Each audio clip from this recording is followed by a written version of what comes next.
The most dangerous man in the territory didn't kill on his wedding day. He kissed his bride on the forehead instead. And that single act of mercy would change everything.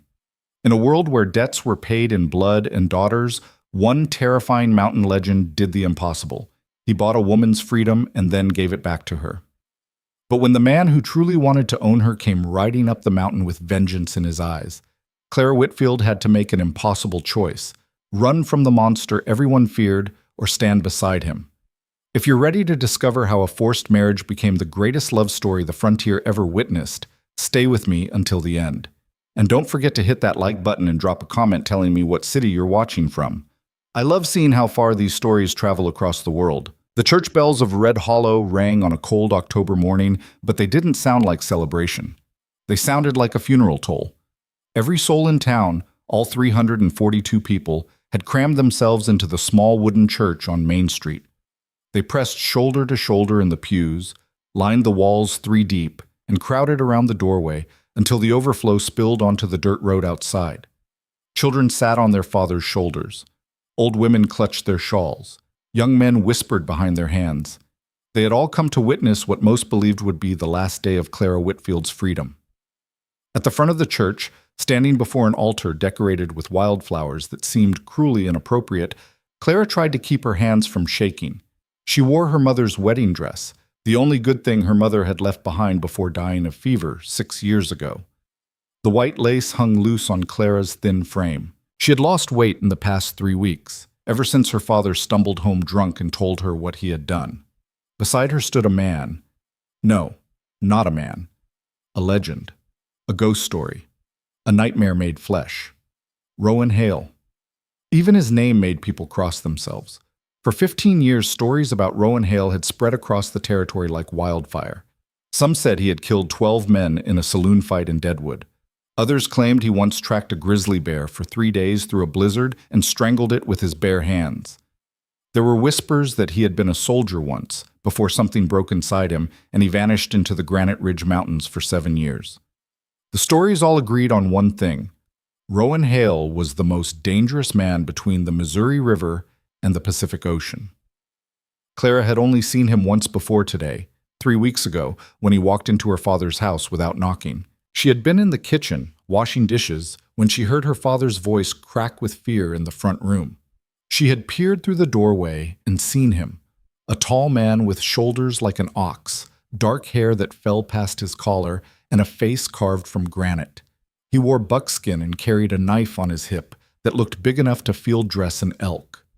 He hadn't looked at her. He had simply placed a leather pouch on the table in front of her father.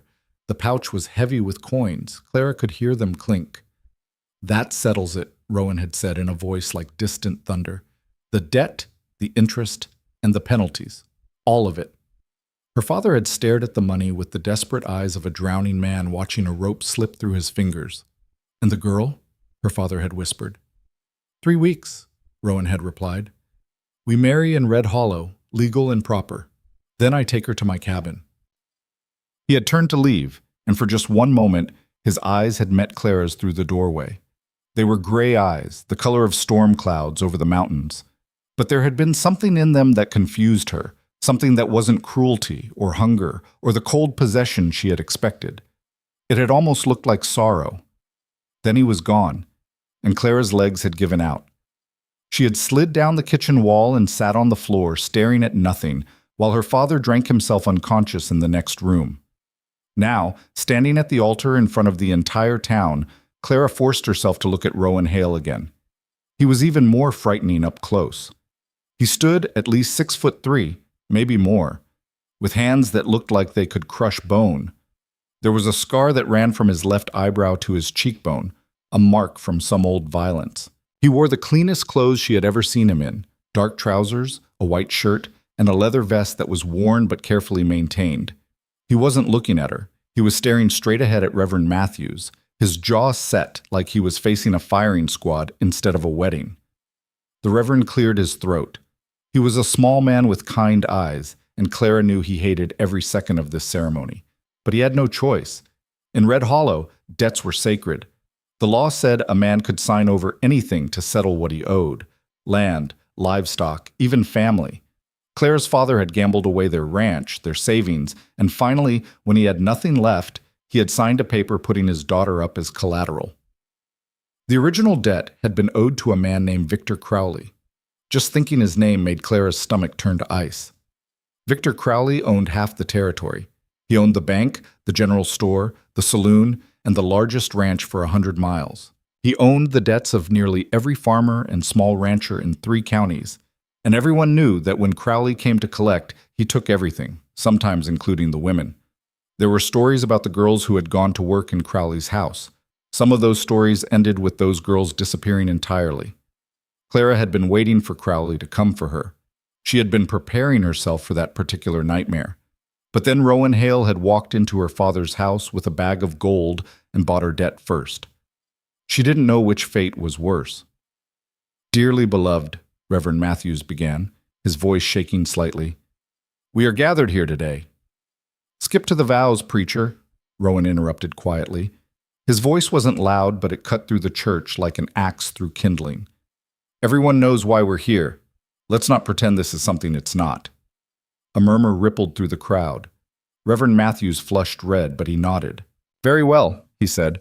"Clara Whitfield, do you take this man to be your lawfully wedded husband, to have and to hold from this day forward, for better or for worse, for richer or for poorer, in sickness and in health, until death do you part?" Clara opened her mouth. No sound came out. This was it. The moment her life ended and something else, something she couldn't imagine, began. She thought about her father, passed out drunk in the front pew. She thought about her mother's grave on the hill behind their burned-out ranch. She thought about Victor Crowley and his cold smile.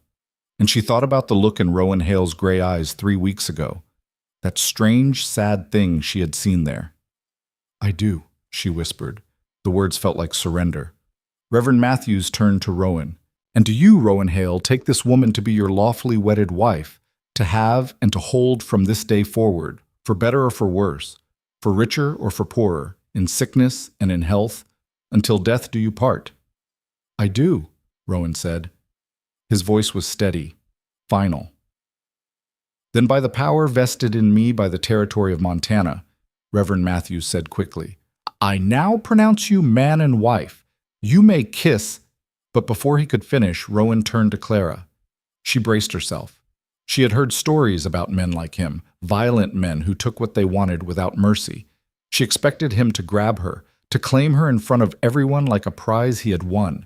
Instead, Rowan did something that made the entire church fall silent. He reached out slowly, giving her time to pull away if she wanted to. When she didn't move, couldn't move, his rough hand gently touched the side of her face, and then he leaned down and pressed his lips to her forehead, not her mouth, her forehead. It was soft, careful, almost reverent, like a blessing instead of a claim. The kiss lasted only a second, but when Rowan pulled back, Clara saw something in his eyes that shocked her even more than his gentleness. Fear. Rowan Hale, the most dangerous man in the territory, was afraid. Of her? Of this moment? She didn't know. But before she could understand what she had seen, he was already turning away, taking her hand and leading her down the aisle toward the church doors. The crowd parted in front of them like water around a stone. Clara heard the whispers start immediately. "Did you see that?" He kissed her forehead. "What kind of man—" "Maybe the stories aren't true. Don't be a fool. Men like that don't change."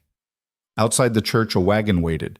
It was loaded with supplies: flour, salt, blankets, tools, everything needed for a winter in the mountains. Rowan helped Clara onto the seat with the same careful gentleness he had shown at the altar. Then he climbed up beside her and took the reins. "Wait!" A voice cut through the crowd. Clara turned to see her father stumbling out of the church, his face red and blotchy from drink and tears. "Clara," he called out, "I'm sorry, I'm so sorry." She looked at him. This man who had loved her mother, who had taught Clara to ride when she was 6, who had held her when she cried at her mother's funeral. This man who had also gambled away everything they had and sold his own daughter to pay his debts. She wanted to hate him. She wanted to scream at him. Instead, she just felt empty. "Goodbye, Papa," she said quietly. Rowan snapped the reins, and the wagon began to move. As they rolled down Main Street, Clara looked back one last time at Red Hollow, at the church, at the general store where she used to buy penny candy, at the schoolhouse where she had learned to read. She didn't know if she would ever see any of it again. The road out of town climbed steadily into the foothills of the Granite Ridge Mountains. The crowd's voices faded behind them, replaced by the creak of wagon wheels and the steady clop of the horses' hooves. They rode in silence for over an hour. Clara sat rigid on the wagon seat, her hands folded in her lap, her mother's wedding dress gathering dust from the road. She didn't know what to say, didn't know what to do. Every story she had ever heard about Rowan Hale screamed at her to be afraid, but he had kissed her forehead. Finally, as they entered a thick stand of pine trees where the road narrowed to barely more than a trail, Rowan spoke. "You hungry?" His voice startled her. She shook her head quickly. "You sure? It's a long ride still. Sun will be down in 4 hours, and we won't reach the cabin until after dark." "I'm fine," Clara managed to say. Her voice sounded small and fragile. Rowan nodded and fell silent again. More time passed. The mountains grew steeper around them. Clara had never been this far from Red Hollow. She had never been anywhere, really. Her whole life had been contained within 5 square miles, the ranch, the town, the creek where she used to fish. Now she was riding into wilderness with a stranger who owned her. The thought made her chest tight. "Why did you do that?" The words came out before she could stop them. Rowan glanced at her. "Do what?" "Kiss my forehead. Instead of—" She couldn't finish. He was quiet for a long moment. When he finally spoke, his voice was different, softer somehow, though still rough around the edges. "Seemed like the right thing to do," he said. "You were scared enough already?" Clara blinked. Of all the answers she might have expected, that wasn't one of them. "I don't understand," she said. "Don't expect you to," Rowan replied. He kept his eyes on the trail ahead. "Not yet, anyway." "Are you going to hurt me?" The question hung in the air between them like smoke. Rowan pulled the wagon to a stop. He turned to look at her fully for the first time since they had left the church. His gray eyes were serious, but there was something in them that looked almost like pain. "No," he said. "I'm not going to hurt you, Clara. I'm not going to touch you unless you want me to, and I'm not going to keep you prisoner." "Then what am I doing here?" The words came out sharper than she intended, edged with the fear and confusion of the past 3 weeks. "Why did you buy my father's debt? Why did you marry me?" Rowan studied her face like he was trying to decide something. Then he sighed, a deep, heavy sound that seemed to come from somewhere old and tired inside him. "Because if I didn't," he said quietly, "Victor Crowley would have." Clara felt the blood drain from her face. She had suspected it, of course, but hearing it confirmed made it real in a way that turned her stomach. "You knew," she whispered. "Sheriff told me," Rowan said. "Dalton Mercer. He's one of the few honest men left in this territory. He came to my cabin 6 weeks ago and told me what Crowley was planning. Said your father's debt was coming due, and Crowley had already made it known he wanted you for his household." Clara's hands began to shake. She gripped them together in her lap. "Everyone knows what happens to girls who go to Crowley's house," she said. "I know," Rowan replied. His voice was hard now, like stone. "I know exactly what kind of man Victor Crowley is." Something in the way he said it made Clara look at him more closely. "How?" she asked. Rowan's jaw tightened. For a moment she thought he wouldn't answer. Then he said, "Crowley's men killed my brother." The words were simple, but they carried the weight of years. "His name was James," Rowan continued, staring out at the mountains. "He was 17. Good kid. Better than me in every way that mattered. He worked for Crowley one summer doing ranch work. One night, some of Crowley's horses went missing. Crowley's foreman accused James of stealing them." "Did he?" Clara asked quietly. "No." Rowan's hands tightened on the reins. "But it didn't matter. They hanged him anyway. Found him swinging from a tree on Crowley's property the next morning. Sheriff ruled it a legal execution for horse theft. Wouldn't even investigate." Clara felt something cold settle in her chest. "I'm sorry." "It was 8 years ago," Rowan said, "but I don't forget. And when Dalton told me Crowley was planning to claim you—" He paused. "I couldn't let that happen." "So you used all your money to buy the debt first?" Every dollar I had, Rowan confirmed. Took me 6 years to save it, trapping and trading. Was planning to buy a bigger piece of land, maybe start raising cattle, but he shrugged. Some things are more important than plans. Clara sat very still, trying to process what she was hearing. This didn't match any of the stories about Rowan Hale. Those stories were about a violent man, a dangerous man, a man who killed without mercy. But the man sitting beside her had spent his life savings to save a stranger from the fate his brother had suffered. The marriage, she said slowly, it was the only way to make it legal, to make sure Crowley couldn't claim me anyway. Crowley owns the law in most of this territory, Rowan said. But even he can't break a legal marriage, not without starting the kind of fight that would bring federal attention. He's too smart for that. So you married me to protect me? Yes. But you said... Clara's voice wavered. You said you won't keep me prisoner, that you won't touch me. Rowan turned to look at her again. In the fading afternoon light, his scarred face looked tired and worn, like a man who had seen too much and carried too much for too long. Listen to me, Clara, he said. I bought your father's debt to save you from Crowley. I married you to make it legal, but I'm not going to pretend this is a real marriage. You didn't choose this. You didn't choose me. So here's what's going to happen. He took a breath. We're going to my cabin. You're going to stay there through the winter because it's too dangerous to travel the mountain passes once the snow comes. But when spring arrives, if you want to leave, I'll take you anywhere you want to go. I'll give you money to start over, and I'll give you a divorce if that's what you want. Clara stared at him. You'd let me go? You're not my prisoner, Rowan said. You're not my property. You're a person who got dealt a bad hand by a worthless father and a corrupt system. I'm just trying to give you a different option. That's all. Something broke open inside Clara's chest, something that felt dangerously close to hope. Why? She whispered. Why would you do this for me? You don't even know me. Rowan was quiet for a long moment. When he spoke, his voice was barely above a murmur. Because nobody did it for my brother, he said, and I've been carrying that around for 8 years. Figured maybe if I could stop it from happening to someone else. He trailed off. Figured maybe that would mean something.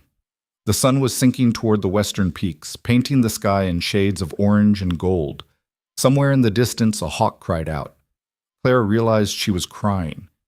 She didn't know when the tears had started, but they were running down her cheeks now, hot and fast. They weren't tears of sadness. They were tears of relief so profound it hurt. For 3 weeks, she had been preparing herself for a nightmare. She had imagined every terrible thing that might happen to her. She had tried to make herself strong enough to endure it. She had never imagined this. Thank you, she said, her voice breaking. Thank you. Rowan looked uncomfortable. He nodded once, then turned back to the trail and snapped the reins. The wagon began moving again. They rode in silence, but it was a different kind of silence now. The fear that had been sitting on Clara's chest like a stone was still there, but it was lighter somehow. Not gone. She wasn't naive enough to think everything would be simple, but changed. As the sun set and the first stars began to appear, the trail climbed higher into the mountains. The air grew colder. Clara pulled her shawl tighter around her shoulders. There, Rowan said, pointing ahead. Clara looked up and saw it. A small cabin tucked into a clearing among the pines. Smoke rose from the chimney in a thin gray line. A creek ran nearby, its water black and silver in the moonlight. It looked like the edge of the world. It looked like the loneliest place Clara had ever seen, but it also looked safe. Rowan guided the wagon to a stop in front of the cabin and climbed down. He came around to Clara's side and offered his hand to help her down. She hesitated only a moment before taking it. His hand was rough and warm, calloused from years of hard work, but his grip was gentle. When her feet touched the ground, Clara looked up at the cabin, at this place that would be her home for the next 6 months, maybe longer. It's not much, Rowan said, sounding almost apologetic. Just one room, but it's warm and dry, and there's a loft where you can sleep. I'll stay down by the fire. He was already thinking about how to make her comfortable, how to give her privacy and space. This man, this legendary killer, this mountain ghost, was trying to be kind. Claire didn't know what to say, so she just nodded. Rowan began unloading the wagon while Clara stood in the clearing, looking up at the vast sky full of stars. She had never seen so many. In Red Hollow, there were always lanterns and cookfires that drowned out the dimmer lights. But here, in the wilderness, the stars were everywhere, a million tiny flames burning in the darkness. "Clara?" She turned. Rowan was standing by the cabin door holding a lantern. "Come inside," he said. "It's getting cold." She followed him into the cabin, and Rowan closed the door behind them, shutting out the night and the wilderness and everything that had happened that day. The cabin was simple but well made. There was a stone fireplace on one wall, a rough table with 2 chairs, a shelf holding supplies and tools. A ladder led up to a loft that Clara could just barely see in the lantern light. "I'll get the fire going," Rowan said, setting down the lantern and moving to the fireplace. "There's bread and dried meat on the shelf if you're hungry. Water in the bucket by the door." Clara watched him work. He moved with the efficiency of someone who had lived alone for a long time, someone who was used to taking care of himself. Within minutes, he had a fire blazing in the hearth. Warmth began to spread through the small space. "The loft is yours," Rowan said, not looking at her. "There's blankets up there. Should be warm enough. If you need anything during the night, just call out. I'm a light sleeper." "Where will you sleep?" Clara asked. Rowan gestured to a bedroll near the fireplace. "Right there. Same place I always sleep." "This is your home," Clara said quietly. "You shouldn't have to sleep on the floor." "I've slept in worse places," Rowan replied with a slight shrug. "You're the one who had your whole life turned upside down today. Least I can do is give you a decent bed." He was being kind again, thoughtful. Clara realized with a strange jolt that she wasn't afraid anymore. She was tired. She was overwhelmed. She was standing in a mountain cabin with a man she had married hours ago, a man she barely knew, but she wasn't afraid. "Thank you," she said, "for everything, for giving me a choice." Rowan finally looked at her. In the firelight, his scarred face looked softer somehow, less like a legend and more like just a man, a tired man carrying old pain. "Get some rest," he said quietly. "Tomorrow I'll show you around. Teach you how things work up here.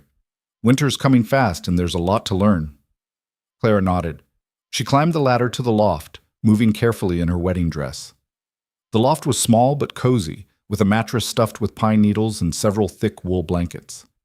Clara sat down on the bed and finally let herself breathe. Through the gaps in the floorboards, she could see Rowan moving around below, banking the fire and checking the door. This strange, terrifying man who had bought her freedom and then given it back. This man who had lost his brother and spent 8 years carrying that grief.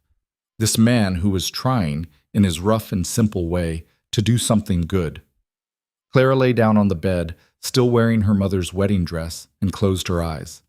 Tomorrow, she would start learning how to survive in this new world.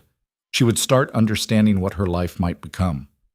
But tonight, for the first time in 3 weeks, she felt something she had almost forgotten. Hope. And far below, sitting by the dying fire, Rowan Hale stared into the flames and thought about the terrified girl sleeping in his loft, the girl he had married to save from a monster. He thought about his brother James, swinging from a tree on Victor Crowley's land.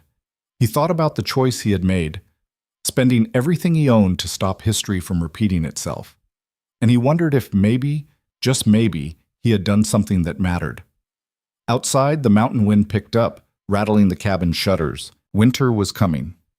But inside, in the small circle of firelight, 2 people who had been strangers that morning were beginning something neither of them fully understood yet. Not a marriage, not exactly, but perhaps in time something even more important. A chance. Clara woke to the sound of an axe biting into wood.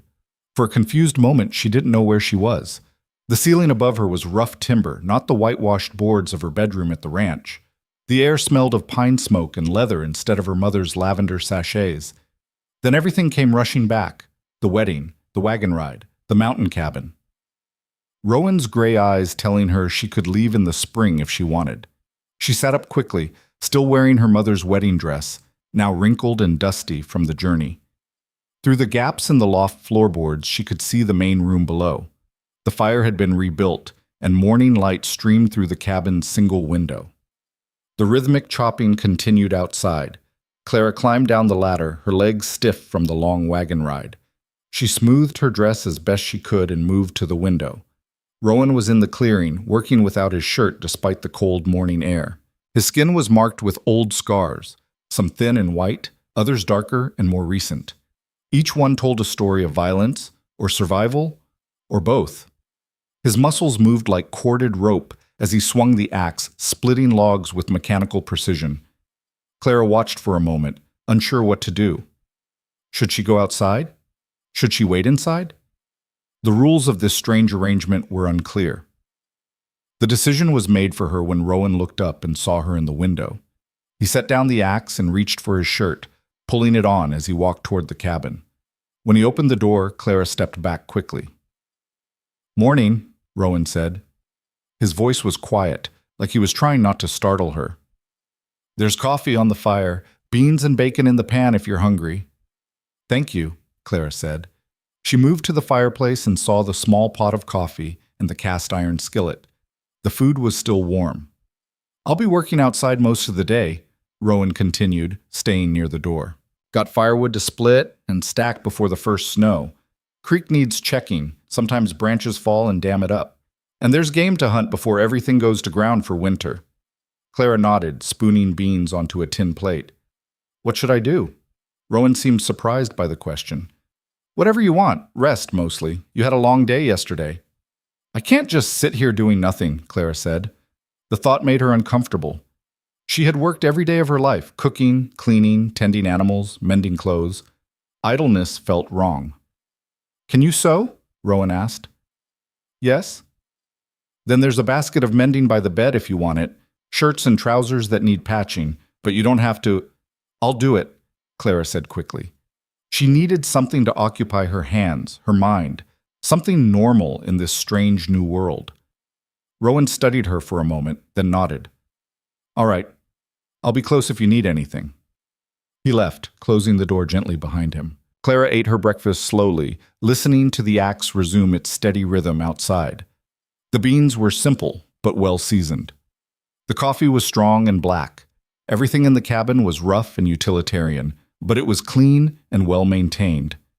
After eating, she found the mending basket where Rowan had indicated. It was overflowing with work, shirts with torn sleeves, trousers with holes in the knees, socks that needed darning. She settled into one of the chairs by the fire and began to work. The morning passed in quiet routine. Through the window, Clara could see Rowan moving around the clearing, chopping wood, stacking it against the cabin wall in neat rows, checking the lean-to where 2 horses waited patiently. Around midday, he came inside carrying a bucket of water from the creek. "Thought you might want to wash," he said, setting the bucket near the fire. "I can step out while you do." Clara looked down at her wedding dress, stained with travel dust and wrinkled beyond repair. "I don't have anything else to wear." Rowan frowned, like he hadn't considered this. "Right. I didn't think—" He moved to a trunk in the corner and pulled out a shirt and a pair of trousers. "These'll be too big, but you can roll the sleeves and cuffs. Better than nothing until we can get you proper clothes." He handed them to her, careful not to let their fingers touch, then went outside without another word. Clara waited until she heard the axe start up again before she undressed. She washed quickly with the cold creek water shivering in the mountain air.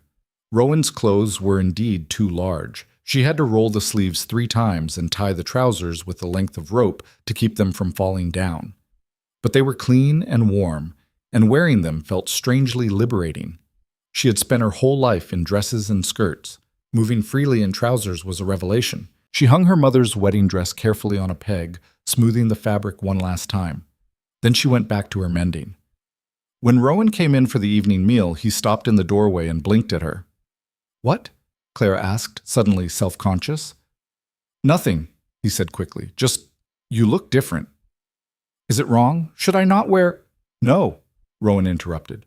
"It's fine, practical, good for mountain living." He moved to the fireplace and began preparing dinner, more beans, some dried venison, and cornbread that he mixed and baked in a Dutch oven. Clara watched him work.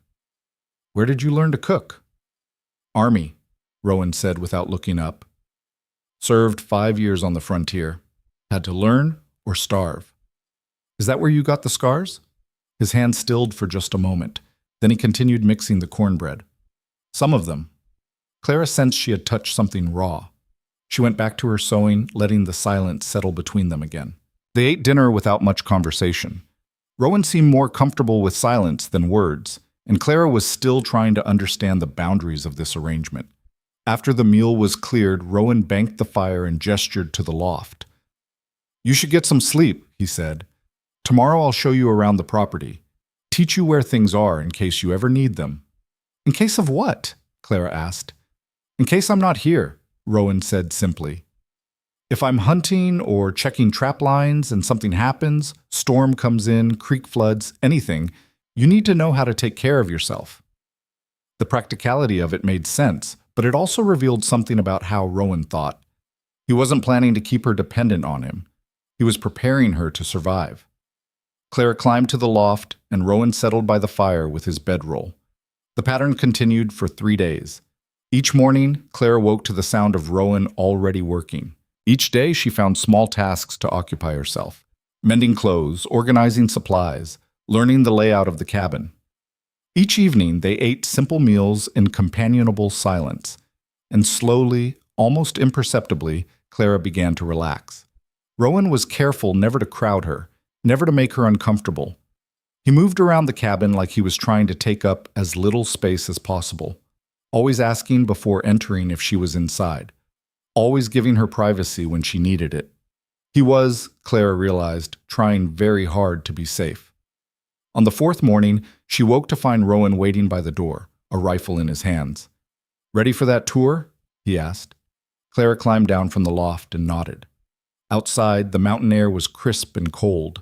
Frost had painted the grass silver overnight, and Clara's breath came out in white clouds. Rowan led her around the clearing, pointing out landmarks and explaining survival basics with the patience of a teacher. "Creek runs year-round," he said, gesturing to the water. "Coldest, cleanest water you'll find. Good for drinking, washing, cooking. But never go in if the water's running high. Current's stronger than it looks." He showed her the woodshed, the smokehouse where meat was preserved, the root cellar dug into the hillside where vegetables and supplies could stay cool. "If I'm gone and you need meat, there's smoked venison and elk in here," he said, opening the smokehouse door. "Enough to last through 2 winters if you're careful with it." "Why would you be gone?" Clara asked. Rowan was quiet for a moment. "Sometimes I run trap lines that take 3 or 4 days. Sometimes I trade down in Silver Creek, which is a 2-day ride. And sometimes," he paused, "sometimes I just need to be alone in the mountains for a while." There was something in his voice that made Clara understand.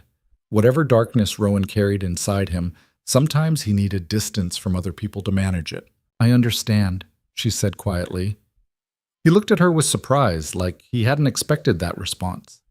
Then he nodded and continued the tour.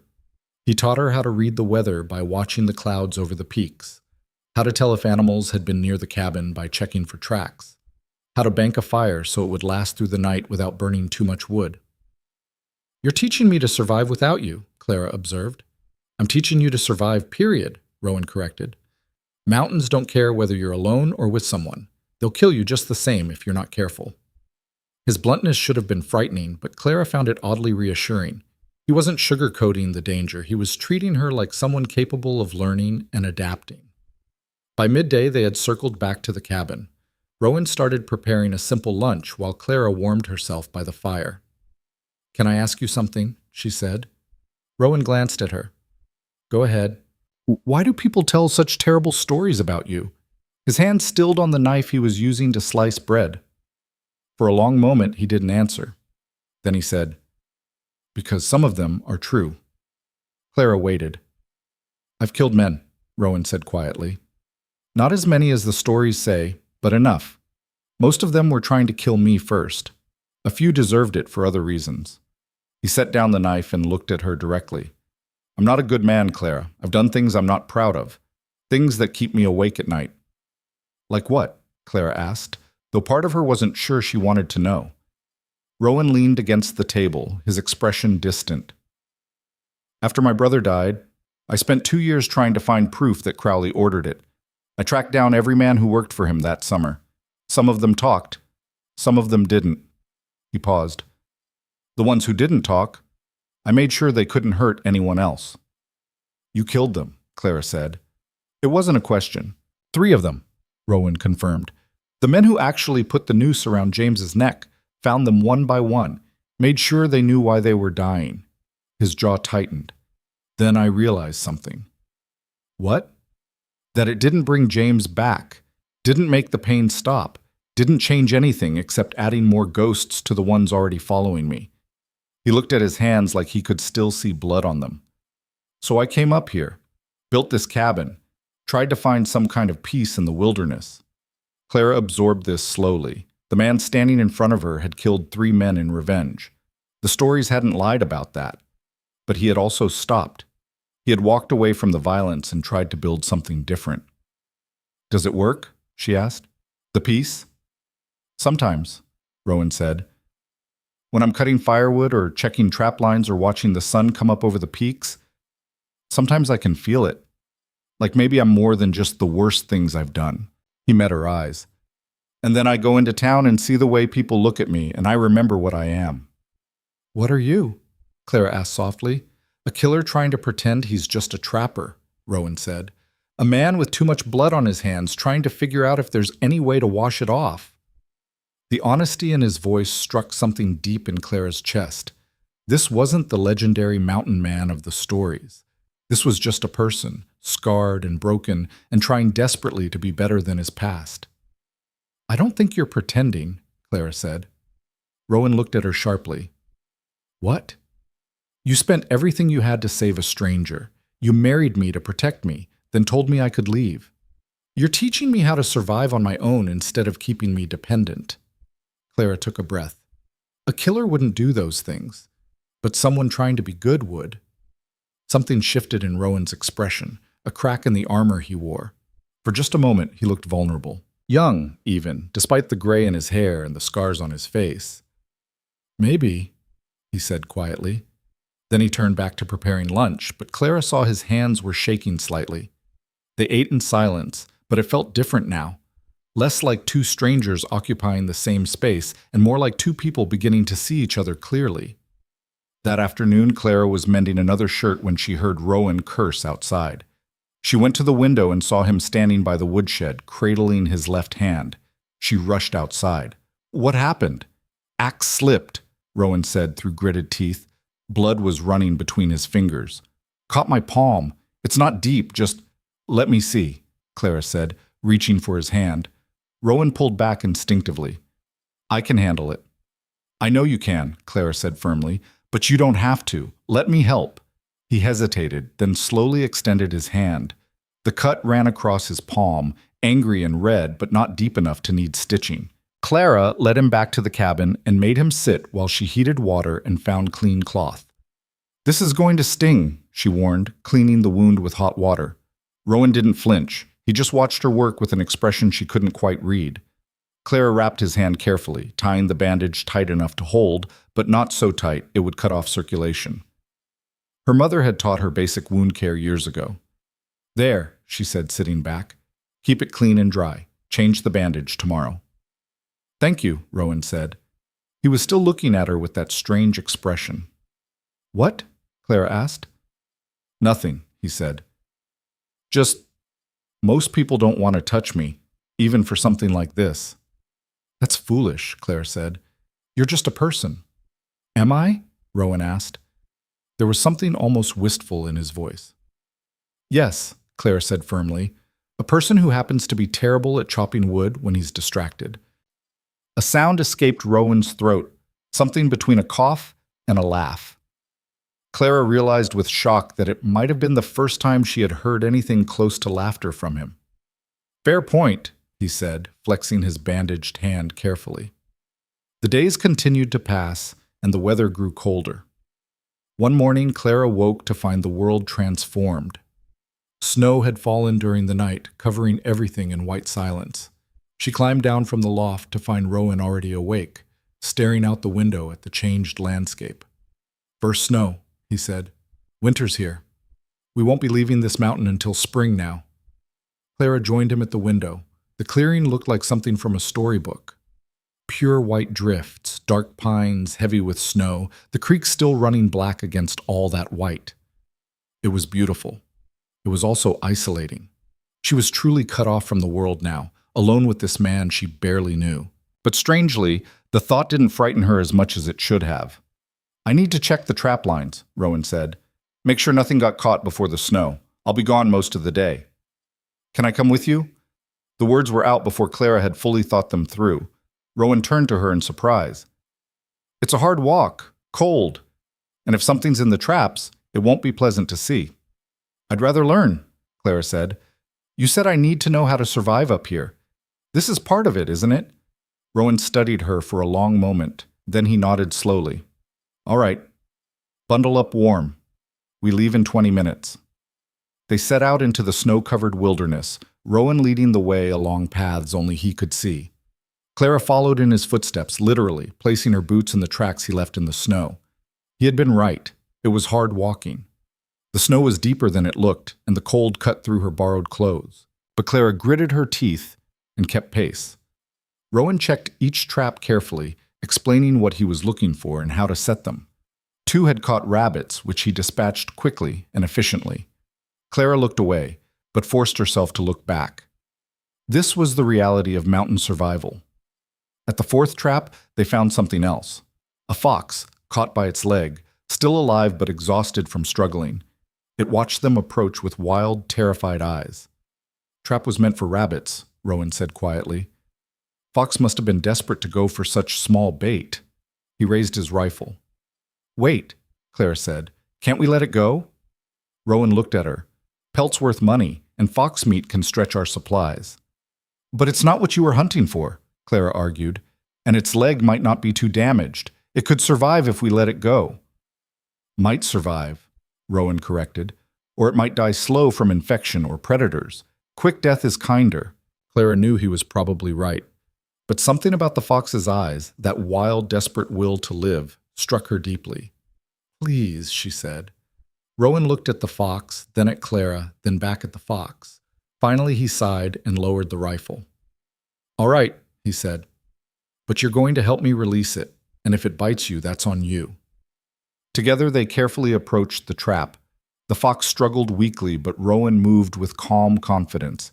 He showed Clara how to hold the animal, firmly enough to control it, but gently enough not to cause more injury. The trap released with a click. The fox's leg was bruised but not broken. Rowan set the animal down carefully, and for a moment it just sat there in the snow, staring at them.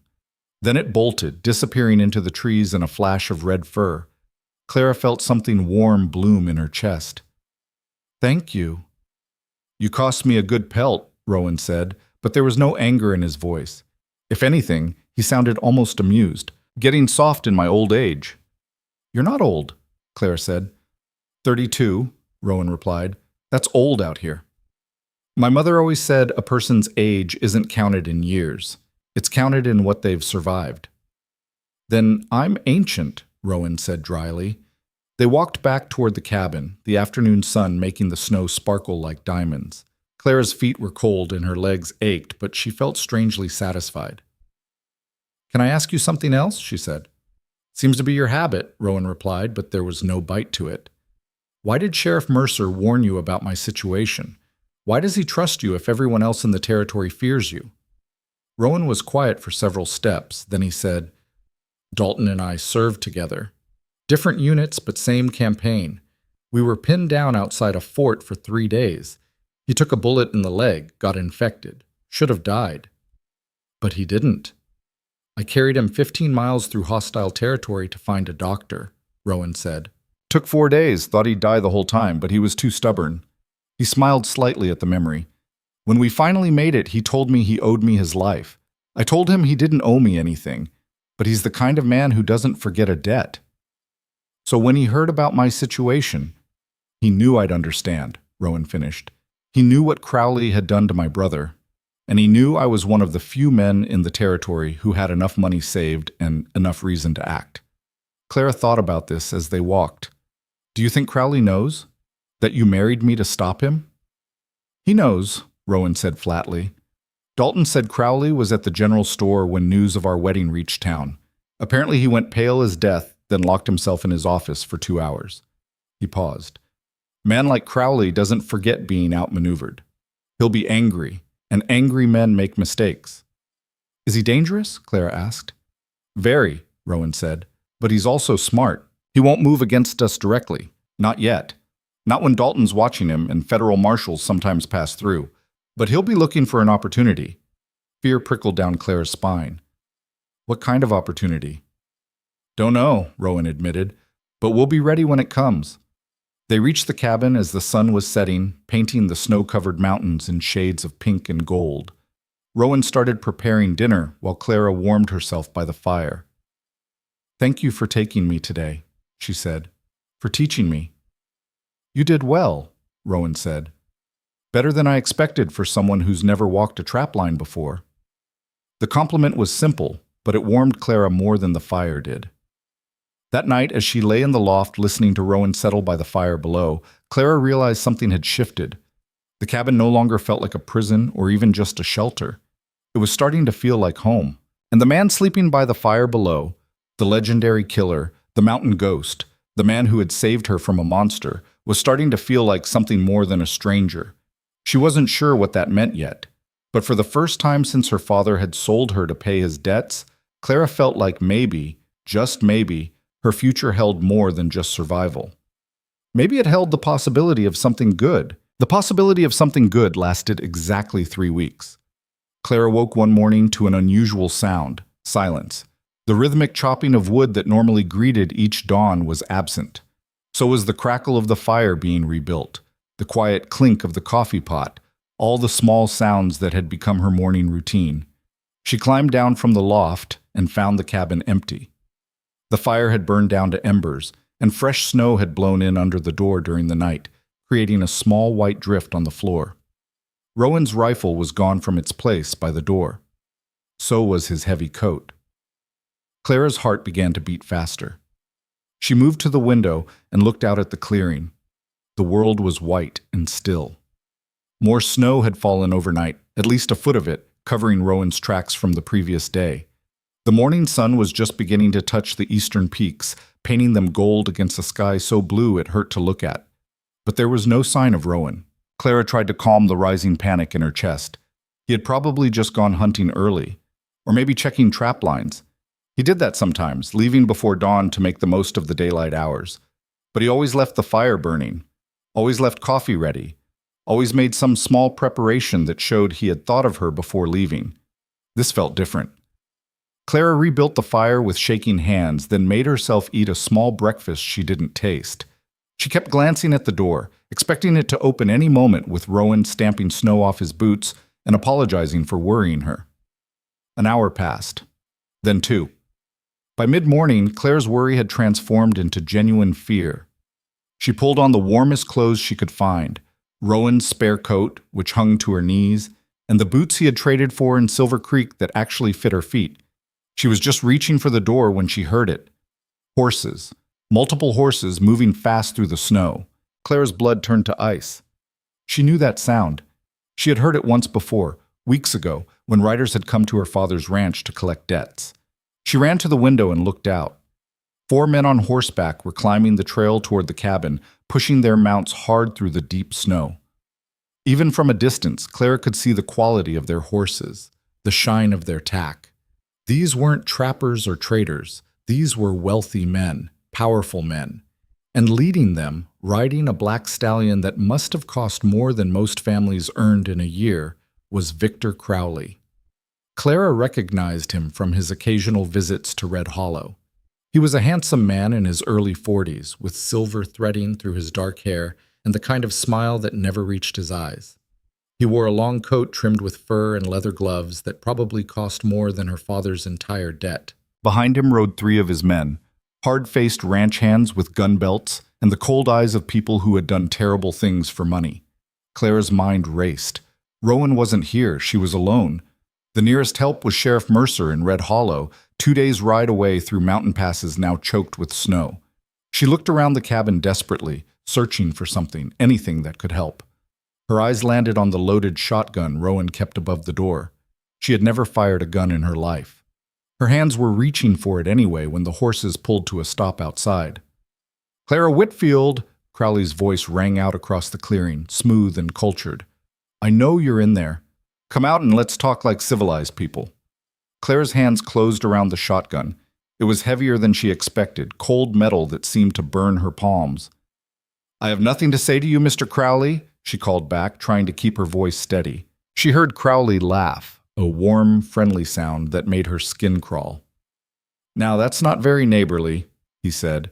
"I've ridden all the way up this mountain in the snow just to speak with you. The least you could do is show your face." "Leave," Clara said, pulling back the hammers on the shotgun the way she had seen Rowan do. The click sounded very loud in the quiet cabin. "You're not welcome here." "I'm afraid I can't do that," Crowley replied. His voice changed slightly, losing some of its false warmth. "You see, we have business to discuss. Important business regarding a debt that was never properly settled." "My father's debt was paid," Clara said. "Sheriff Mercer has the papers. It's legal and binding." "Ah, yes, the papers." Crowley's voice dripped with contempt now. "Papers signed by a mountain savage who murdered 3 of my ranch hands 8 years ago. Papers arranged by a corrupt sheriff who's been in Rowan Hale's pocket since their army days. You'll forgive me if I don't put much stock in such documents." Clara moved closer to the window, trying to see what Crowley's men were doing. 2 of them had dismounted and were moving slowly toward the cabin from different angles. "The law is the law," Clara said. "It doesn't matter whether you like it." "The law is whatever men with power say it is," Crowley corrected. "And in this territory I have more power than a disgraced soldier and a girl in a borrowed coat." He paused. "Where is your husband, Clara? Off hunting? Checking his traps? Or did he finally abandon you to the fate you were always meant for?" "He'll be back soon," Clara lied, gripping the shotgun tighter. "Will he?" Crowley sounded amused. "Because my men saw him 2 days ago, heading down the East Ridge toward the mining camps. Looked like he was planning to be gone for at least a week. Something about selling pelts before the winter market closes." Clara's heart sank. It could be true. Rowan had mentioned needing to trade before the passes became completely impassable. He might have left early, planning to be back before she woke. Or Crowley could be lying. "Even if he's gone, I'm still his wife," Clara said. "You have no claim on me." "Don't I?" Crowley's voice hardened. "Your father signed papers putting you up as collateral, papers that predate any arrangement made with Rowan Hale, papers that, I believe, have more legal weight than a hasty marriage designed specifically to circumvent my rightful claim." One of Crowley's men had reached the side of the cabin. Clara could hear him testing the shutters, looking for a way in. "I never agreed to be collateral," Clara said. "My father had no right to sign me over like property." "Ah, but that's where you're wrong," Crowley said, and now his voice was cold as the snow outside. "The law is very clear. A man's dependents can be used to settle his debts. It's been done for centuries. The only reason anyone objects now is because people have gone soft." He paused. "I'm giving you one chance, Clara. Come out peacefully, get on a horse, and ride down this mountain with me. I'll see you're treated well in my household. You'll have good food, warm clothes, a comfortable bed. All you have to do is accept the reality of your situation." "And if I don't?" Clara asked, though she already knew the answer. "Then my men will come in and get you," Crowley said simply, "and I can't guarantee they'll be gentle about it." Clara raised the shotgun, pointing it at the door. Her arms were shaking so badly she wasn't sure she could hold it steady. "Tell your men to back away," she said, "or I swear I'll shoot the first one through that door." Silence fell over the clearing. Then Crowley spoke again, and this time there was genuine anger in his voice. "You foolish girl. You think that shotgun makes you dangerous? You think pointing it at my men changes anything?" His horse moved closer to the cabin. "I own half this territory. I own the sheriff's office in 3 counties. I own judges and marshals and men who could make you disappear and never face a day in court for it. Your mountain man might have outmaneuvered me once, but he's not here now, and without him, you're nothing but a girl with a gun she doesn't know how to use." The words hit Clara like physical blows because they were true. She had never fired a gun. She was alone, miles from help, facing 4 armed men who had done this before. But she was also done being afraid. "Maybe I am just a girl," Clara said, surprised by the strength in her own voice. "Maybe I don't know how to shoot. But the shotgun is loaded, and I'm pointing it at your chest.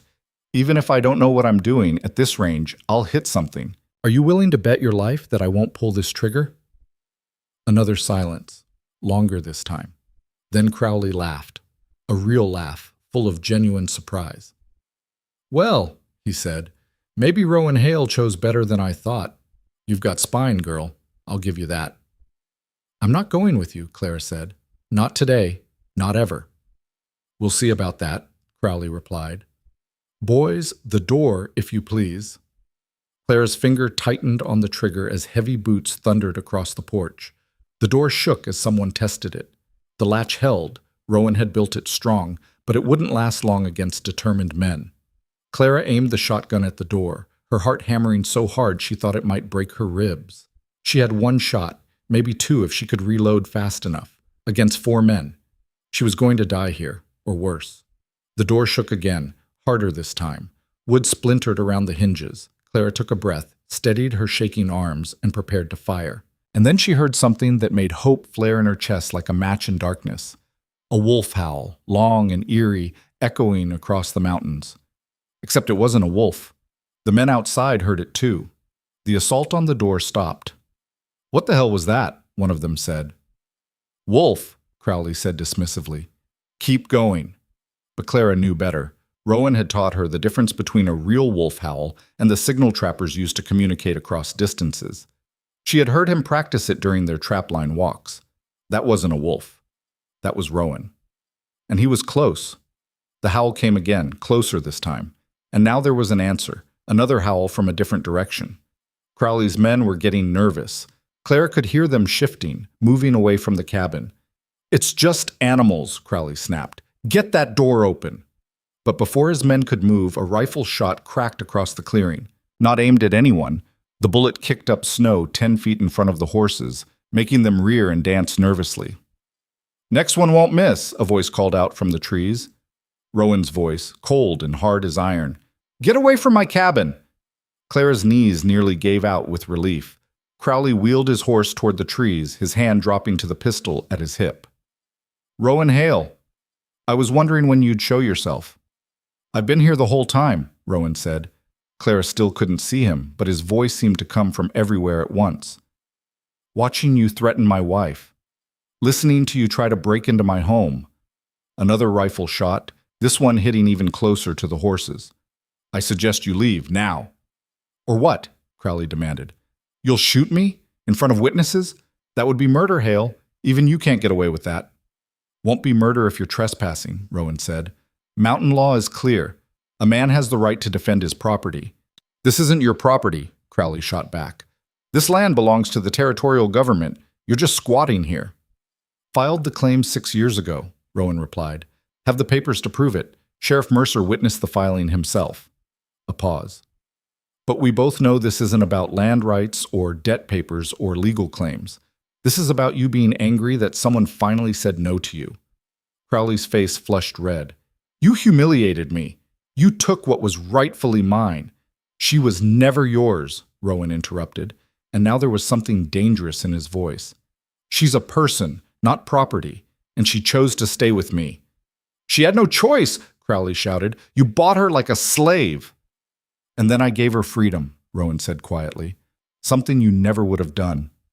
The clearing fell silent except for the nervous stamping of horses and the whisper of wind through pine branches. Then another sound joined them. More horses, coming up the trail from below. Clara's heart sank.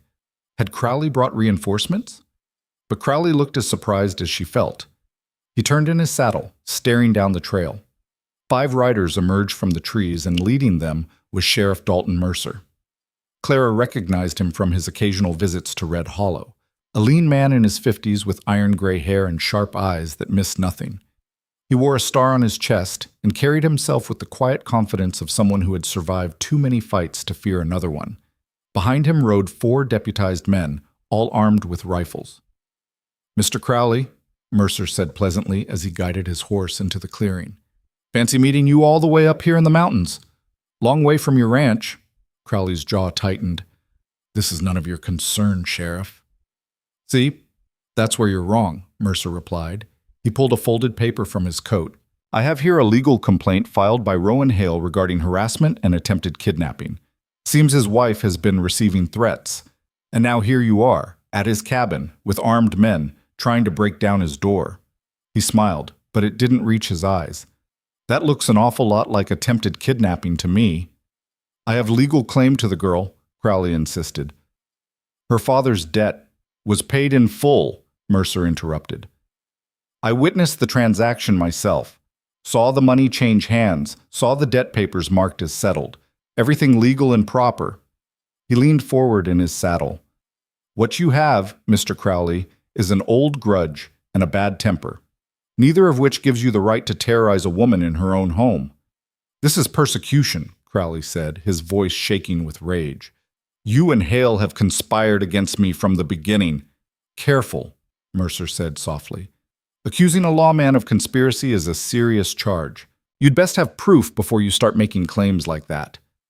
Crowley looked around the clearing, at the sheriff and his deputies, at Rowan still hidden in the trees, at the cabin where Clara waited with the shotgun. For the first time, Clara saw real uncertainty cross his face. "This isn't over," Crowley said finally. "I have lawyers, I have influence. I'll see this marriage annulled and that girl returned to face her father's debts." "You're welcome to try," Mercer said, "but you'll do it through proper legal channels, not by riding up to a man's home with armed thugs." He gestured toward the trail.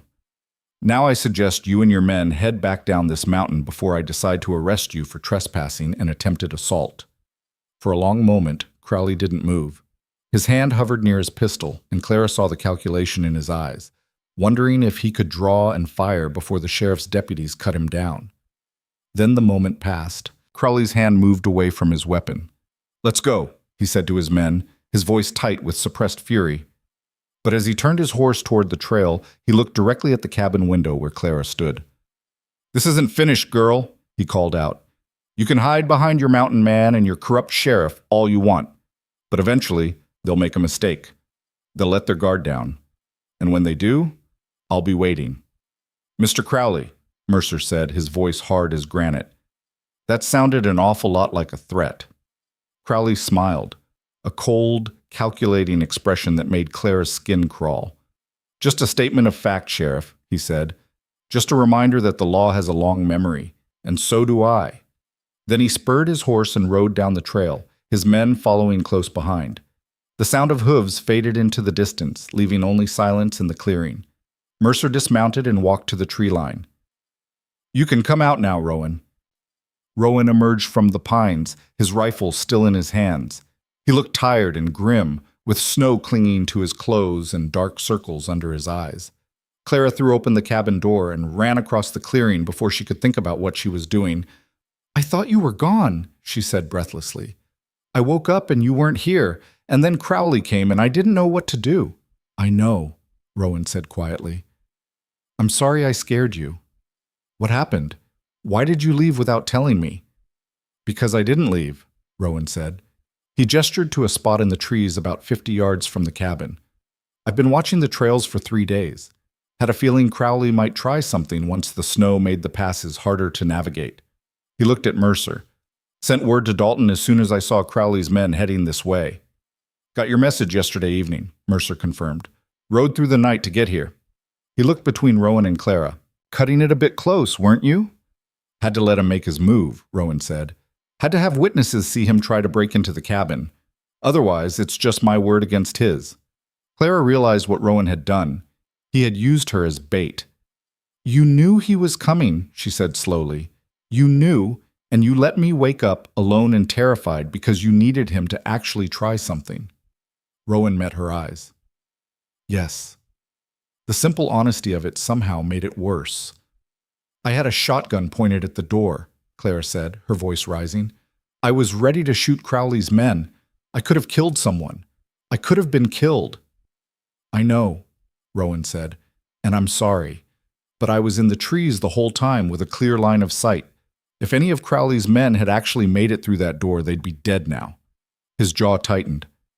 "I wasn't going to let them hurt you." "But you were willing to let me be terrified," Clara said.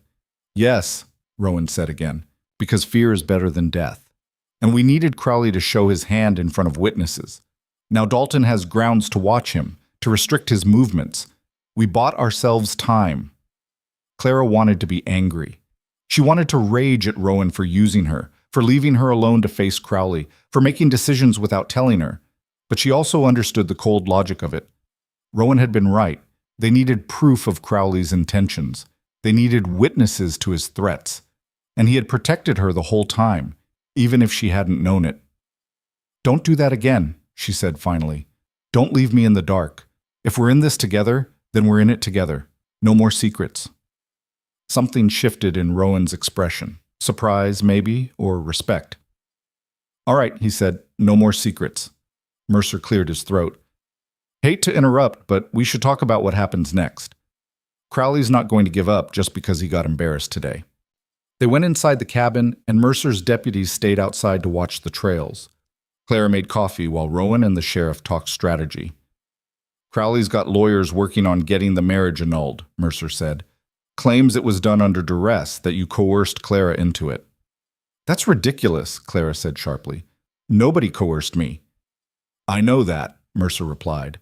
"But Crowley's got 3 judges in his pocket and enough money to tie this up in court for years.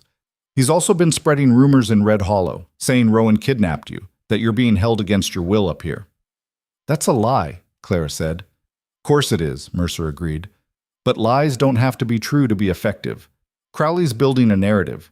If enough people believe it, he might be able to force a federal investigation. And if that happens—" He trailed off meaningfully. "They'd take Clara back to Red Hollow while it's being sorted out," Rowan finished. His hands tightened into fists. "Put her in protective custody, which means putting her somewhere Crowley can get to her." Exactly, Mercer said. Clara's mind was racing. "So what do we do?" "We need to prove this marriage is legitimate," Mercer said. "Not just legal, but real. We need to show that you chose this, that you're happy here, that Rowan hasn't coerced or harmed you in any way." "How do we prove that?" Clara asked. Mercer and Rowan exchanged a look. "By living like a real married couple," Mercer said carefully. "By being seen together in town. By having people who can testify that you're here of your own free will, that the marriage is genuine." Clara understood what he was saying. They needed to make their fake marriage look real. "I'll do it," she said. "Whatever it takes."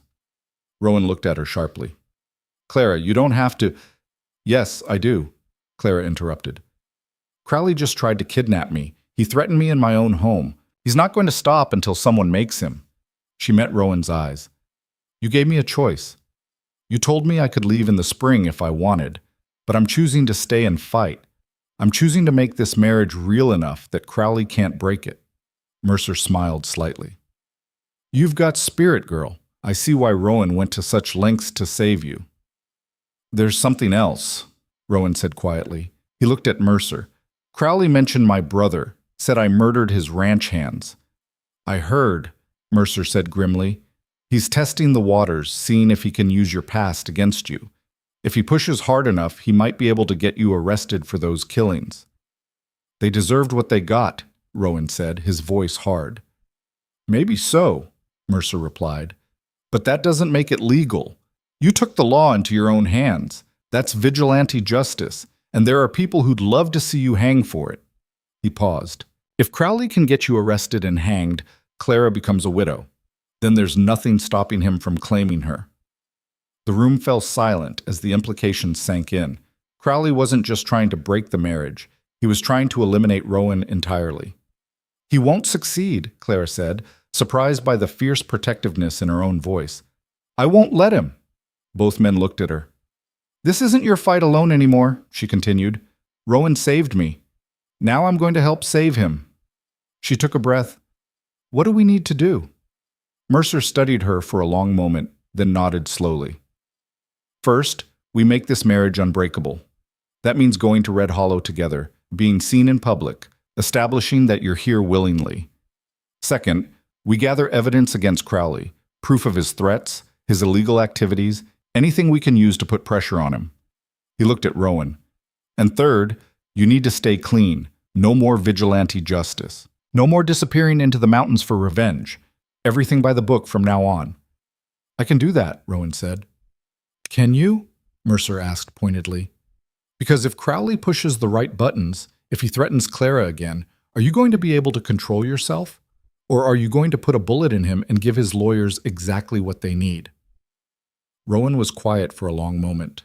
Clara could see the struggle in his face, the old anger, the desire for revenge, warring with his determination to do things right. I'll control myself, he said finally, for Clara's sake. Mercer nodded. Good, because that's the only way this works. The sheriff and his deputies stayed for another hour, going over details and making plans. When they finally prepared to leave, Mercer pulled Clara aside. You sure about this? He asked quietly. Once you commit to making this marriage real, there's no going back. Crowley will use every weapon he has against you both. I'm sure, Clara said. Why? Mercer asked. You barely know Rowan. You could testify that the marriage was coerced, get an annulment, and I could arrange for you to leave the territory entirely. Start fresh somewhere Crowley can't reach you. Clara looked through the cabin window at Rowan, who was talking with one of the deputies. She thought about the past weeks, about his gentleness, his honesty, the way he had given her choices when everyone else had tried to take them away. Because he's a good man, she said simply. And good men are worth fighting for. Mercer smiled. Rowan's lucky to have you. I think I'm lucky to have him, Clara replied. After the sheriff left, Clara and Rowan stood in the clearing, watching the riders disappear down the trail. That was brave, Rowan said finally. What you did today. Standing up to Crowley. I was terrified, Clara admitted. Brave doesn't mean not being scared, Rowan said. It means being scared and doing it anyway. He looked at her. Thank you. For choosing to stay. For choosing to fight. We're in this together now, Clara said. Like I told you, no more secrets. Rowan nodded slowly. Then he said, There's something you should know about why I really married you. Clara's heart skipped. What do you mean? I told you it was to save you from Crowley, Rowan said, and that's true. But it's not the whole truth. He took a breath. When Dalton told me about your situation, I could have just paid your father's debt. Could have freed you without marrying you, but I didn't. Why not? Because I was lonely, Rowan said quietly. Because I've spent 8 years alone on this mountain, carrying ghosts and anger and regret. And when Dalton described you, a girl with courage and kindness who deserved better than what life had given her, I thought maybe... He trailed off. Maybe what? Clara asked softly. Maybe I could have something good, Rowan finished. Maybe I could build something better than revenge and isolation. He met her eyes. I married you to save you, but I also married you because I hoped you might choose to stay. Clara felt something warm unfold in her chest, something tender and new and slightly terrifying. I am staying, she said. I know, Rowan replied. But now you're staying to fight Crowley, not because you want to be here with me. Can it be both? Clara asked. Rowan looked at her with surprise and something that might have been hope. Before either of them could say anything else, snow began to fall, thick, heavy flakes that quickly filled the air with white. Storm's coming, Rowan said. We should get inside. They spent the rest of the day preparing the cabin for the coming weather, bringing in extra firewood, checking the shutters, making sure all the supplies were secure. As evening fell and the storm howled outside, they sat by the fire eating a simple dinner. When the storm clears, we'll go to Red Hollow, Rowan said. Make sure everyone sees us together. Establish that the marriage is real. All right, Clara said. It might be dangerous, Rowan warned. Crowley has people in town. They'll be watching us. I know, Clara said, but we don't have a choice. They fell into silence, listening to the wind shake the cabin walls. And for the first time since they had married, they both understood that this arrangement between them, this marriage of convenience, this bargain struck to save a life, was becoming something neither of them had planned for, something real, something worth protecting. Outside, the storm raged, but inside the cabin, by the warmth of the fire, two people who had started as strangers were slowly becoming something more, partners, allies, and maybe, eventually, something even deeper than that. The storm that had begun that evening didn't let up for 3 days. Snow fell in thick curtains, piling against the cabin walls until the windows were half buried. The wind screamed through the mountain passes like something alive and angry, shaking the shutters and finding every crack in the logs. Inside, Clara and Rowan kept the fire burning constantly, rationing their firewood carefully while the world outside turned into a white void. On the second day, when the storm showed no signs of breaking, Clara was mending one of Rowan's shirts when he spoke from across the cabin. "Tell me about your mother." She looked up in surprise. In all their weeks together, Rowan had never asked about her family beyond the bare facts of her father's debts. "Why?" she asked. "Because I want to know," Rowan said simply. He was sitting at the table, cleaning his rifle with methodical care. "You wore her dress to our wedding. You talk about her sometimes in your sleep. She meant something to you." Clara set down her sewing, a knot forming in her throat. "She died 6 years ago. Fever took her in less than a week." "I'm sorry," Rowan said. "She was kind," Clara continued, the words coming easier than she expected. "Patient. She taught me to read using an old Bible and a book of poetry she'd brought from back east. She used to say that a woman who could read could survive anything because she'd always have worlds to escape to." "Smart woman," Rowan observed. "She married my father when she was 17, Clara said. He was handsome and charming and promised her a ranch in the West. And for a while I think they were happy. But after she died, something broke in him. The drinking got worse. The gambling started." She paused. "Sometimes I wonder if she'd be ashamed of what he became." "Not of him," Rowan said. "Of what he did to you." Clara met his eyes across the cabin. "She would have liked you." "Why?" Rowan asked, genuinely surprised. "Because you gave me choices," Clara said. "That's all she ever wanted for me, the freedom to choose my own path." She picked up her sewing again. "What about your family? You told me about James, but what about your parents?" Rowan was quiet for a long moment, his hand stilling on the rifle. "Father died when I was 12, he said finally.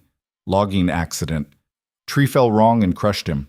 Mother tried to keep the farm going, but she didn't have the strength for it. We lost everything within 2 years." He set down the cleaning cloth. "She remarried a man from the next county. He didn't want another man's sons around, so James and I struck out on our own. I was 15. James was 10. "That's so young," Clara said softly. "Felt old at the time," Rowan replied. "We worked whatever jobs we could find, farms, ranches, lumber camps. Saved every penny. I was going to buy us land someday, a real place of our own where nobody could push us around." His jaw tightened. "Then James took that job with Crowley, and everything I'd planned stopped mattering." "Do you ever think about your mother?" Clara asked. "Wonder where she is." "She died 3 years ago," Rowan said. "Her husband sent word. Didn't invite me to the funeral." He shrugged like it didn't matter, but Clara could see the old hurt in his eyes. "Just as well. We hadn't spoken in 15 years. Clara wanted to say something comforting, but what comfort could she offer for that kind of loss? Instead, she said, "We're quite a pair, aren't we?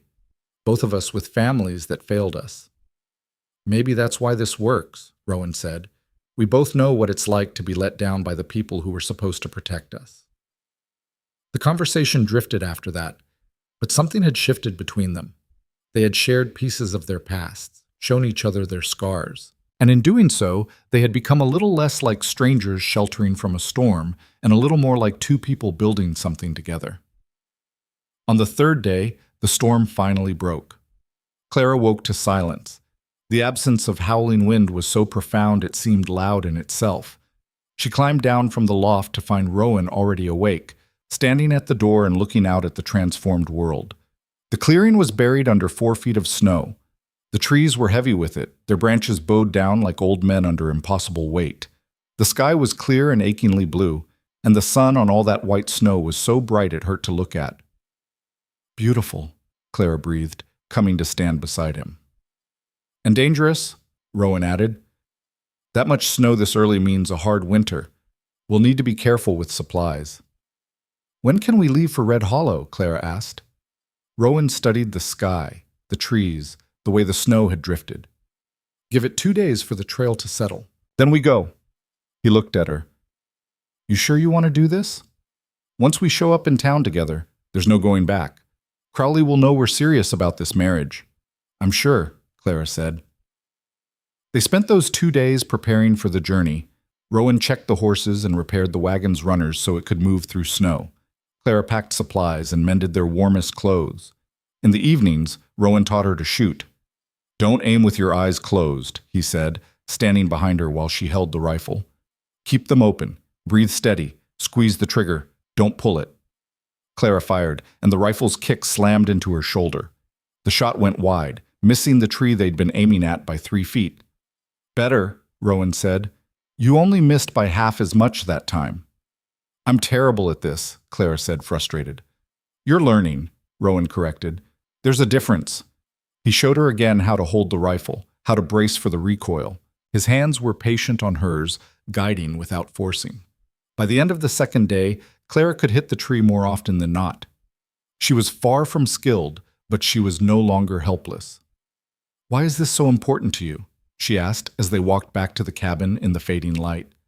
Teaching me to shoot? Because I won't always be here, Rowan said. Because things happen in the mountains, animals, accidents, people with bad intentions.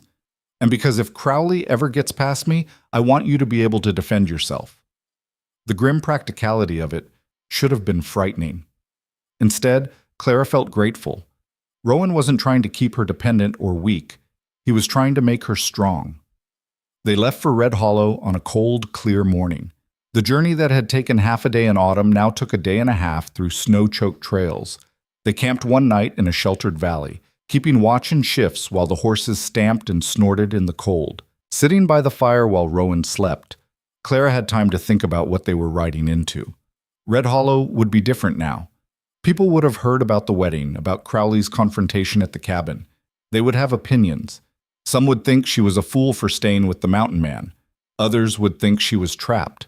A few might even think she was complicit in some scheme against Crowley. Very few would believe the truth that she had chosen this. When they finally crested the last hill and saw Red Hollow spread out below them, Clara felt her stomach tighten with nervousness. The town looked smaller than she remembered, more fragile, like a few wooden buildings clinging desperately to civilization in the middle of wilderness. You ready? Rowan asked quietly. No, Clara admitted, but let's do it anyway. They rode down Main Street just after noon when the town was at its busiest. People stopped what they were doing to stare. Conversations died mid-sentence. A woman clutched her child closer as they passed. Clara kept her back straight and her chin up, refusing to show fear or shame. Beside her, Rowan sat his horse like a man riding into battle, calm, alert, ready for anything. They stopped in front of the general store. Rowan dismounted first, then offered Clara his hand. She took it, and together they walked up the steps. Inside, Martha Brennan stood behind the counter, her eyes widening as they entered. Clara Whitfield, she said, then corrected herself. Clara Hale, I heard you'd married. It's true, Clara said. She moved to the counter with more confidence than she felt. We need supplies. Flour, sugar, coffee, and fabric for a winter dress if you have any. Martha's eyes darted to Rowan, who stood near the door, then back to Clara. You came down from the mountain in this weather? We needed supplies, Clara repeated, and I wanted to visit town. Are you... Martha lowered her voice. Are you all right, dear? If you need help... I'm fine, Clara interrupted gently. Better than fine, actually. Rowan's been teaching me to shoot and trap. I can split firewood now and read weather signs. She smiled. I've learned more in 2 months on the mountain than I did in 20 years here. Martha looked uncertain, like she wasn't sure whether to believe what she was hearing. I know what people are saying, Clara continued quietly. I know the stories about Rowan, but I also know what I've seen, and what I've seen is a good man who gave me choices when everyone else tried to take them away. Crowley says, Crowley is a liar, Clara said, her voice hardening. He wanted to own me. Rowan saved me from that. That's the truth. Martha studied her for a long moment. Then she nodded slowly and began gathering the requested supplies. While Martha worked, other townspeople began filtering into the store, drawn by curiosity, by the chance to see the scandalous couple everyone had been talking about. Clara recognized some of them. Old Mrs. Henderson, who used to buy eggs from her mother. Tom Russell, who had courted her briefly before her father scared him off. Sarah Mitchell, who had been her closest friend before the debts had forced Clara to stop socializing. Sarah approached hesitantly. "Clara, is it really you?" "Hello, Sarah," Clara said. She was acutely aware of everyone watching, listening. "How have you been?" "Better than you, from what I hear," Sarah said. She glanced nervously at Rowan. "Is it true you're living up on Granite Ridge, in the wilderness?" "It's true," Clara confirmed. "It's beautiful up there. Quiet, peaceful." "But you're married to—" Sarah lowered her voice. "To him." "His name is Rowan," Clara said firmly. "And yes, I'm married to him, by choice." "Choice?" Sarah's voice rose slightly. "Clara, your father sold you to pay his debts. Everyone knows that. You don't have to pretend—" "I'm not pretending," Clara interrupted. She took a breath, aware that this moment mattered. Everyone in this store would spread whatever she said next. "My father made a terrible mistake, but Rowan gave me something nobody else did: freedom. He married me to protect me from Crowley, and then he told me I could leave in the spring if I wanted. He gave me a choice, Sarah. That's more than anyone else in this town offered."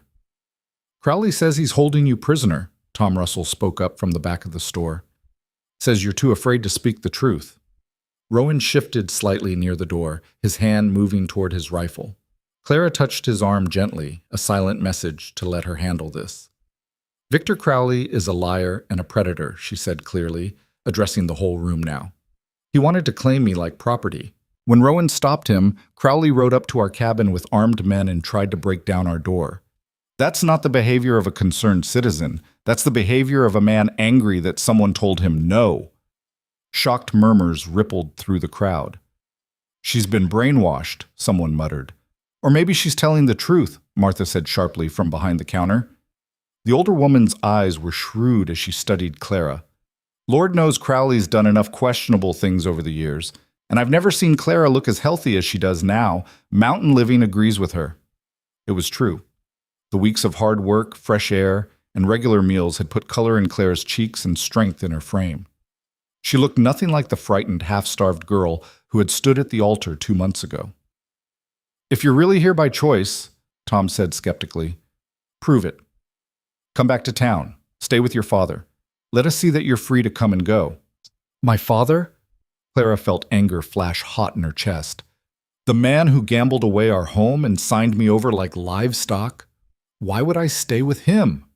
"He's your father," Tom insisted. "He loves you." "If he loved me, he would have protected me," Clara shot back. "Instead, he used me to escape his debts. Rowan's done more to protect me in 2 months than my father did in 20 years. The room fell silent. Then a new voice spoke from the doorway. "Well said, daughter." Everyone turned. Henry Whitfield stood in the entrance, looking older and more worn than Clara remembered. His clothes were shabby, his face gaunt, but his eyes were clear, clearer than she'd seen them in years. "Papa," Clara said, uncertainty filling her voice. Henry stepped into the store, moving slowly like every step hurt. He looked at Rowan first, meeting the taller man's cold stare without flinching. "I owe you an apology," Henry said, "and my thanks. You did what I should have done, protected my daughter." "You sold her," Rowan said flatly.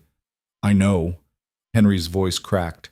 "I know what I did, and I'll carry that shame to my grave." He turned to Clara. "I've been sober for 6 weeks. Haven't touched a drop since the wedding. It won't undo what I did, but I wanted you to know. I'm trying to be better." Clara felt tears prick her eyes. She had imagined this confrontation 100 times, all the things she would say, all the anger she would unleash. But now, facing her broken father, she felt only exhaustion. "Why?" she asked. "Why now?" "Because Sheriff Mercer came to see me," Henry said. "Told me what Crowley had tried to do. Told me that if I hadn't been such a coward and a drunk, none of it would have been necessary." He swallowed hard. "And he was right. I failed you, Clara. Failed your mother's memory. But if you'll let me, I want to try to make amends." "How?" Clara asked. "By testifying," Henry said. "Mercer's building a case against Crowley, documenting his threats, his intimidation tactics. I'm going to testify about how Crowley pressured me to sign those debt papers, how he specifically asked for you as collateral." He took a shaking breath. "It won't make me a good father, but maybe it'll help keep you safe. Clara looked at Rowan. He gave a slight nod. Apparently Mercer had told him about this plan. "All right," Clara said to her father, "but don't expect forgiveness. Not yet." "I don't," Henry said quietly. "I just want a chance to do one thing right." The tension in the store eased slightly. People began moving again, talking in low voices. Martha finished packing their supplies. As Clara and Rowan prepared to leave, Sheriff Mercer appeared in the doorway. "Good timing," he said. "I was hoping to catch you. There's something you need to know." They stepped outside into the cold air. Mercer's expression was grim. "Crowley's made his move," the sheriff said. "Filed a formal complaint with the territorial governor, claims you kidnapped Clara, that the marriage is illegal, and that he has evidence of multiple murders you committed." He paused. "There's going to be an investigation. A federal marshal is coming in 2 weeks." Clara felt her stomach drop. "What does that mean?" "It means we need to be ready," Mercer said. "The marshal will interview both of you. He'll look at the evidence, and he'll make a determination about whether the marriage is legitimate and whether Rowan should face murder charges." "I acted in self-defense," Rowan said, "or in defense of others." "I believe you," Mercer replied, "but you'll need to prove it. And Crowley's going to do everything he can to paint you as a dangerous criminal." He looked at Clara. "They'll question you separately. Ask if you're being coerced or threatened. You'll need to be convincing." "I'll tell the truth," Clara said. "That's all I can do." "The truth might not be enough," Mercer warned. "Crowley's got money and influence. He's been preparing for this. We need to be smarter." Over the next hour, they discussed strategy in Mercer's office.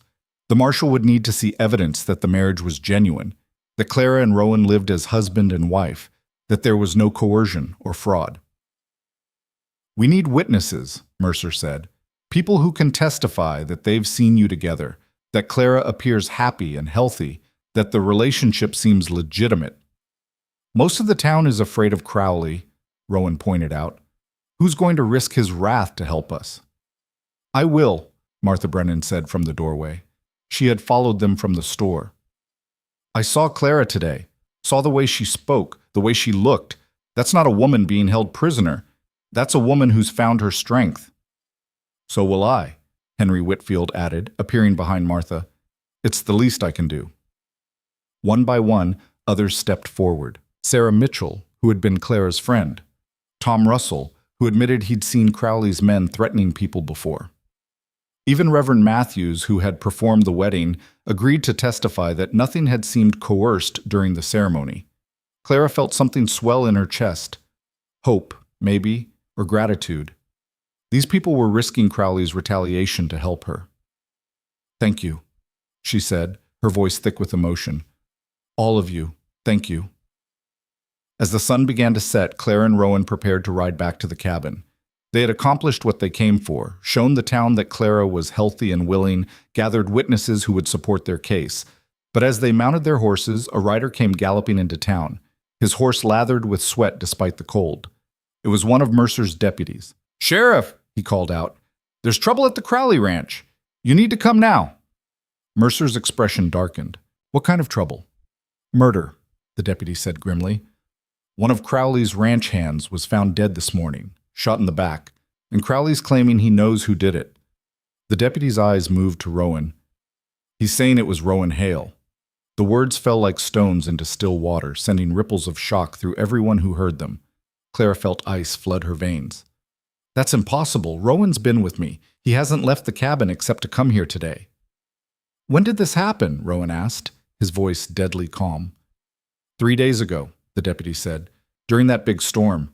Crowley says the man was shot from a distance, execution style. Says it's the same method you used on his men 8 years ago." "I was in my cabin during that storm," Rowan said. "Clara can testify to that." "Wife's testimony doesn't count in court," Mercer said grimly. "Everyone knows wives lie to protect their husbands." He turned to the deputy. "Who's the dead man?" "Name was Jack Porter," the deputy said. "He was one of the men who rode up to Hale's cabin with Crowley, one of the ones who tried to break down the door." Understanding dawned on Clara's face. "This is a setup. Crowley killed his own man to frame Rowan. That's insane," someone in the gathering crowd said.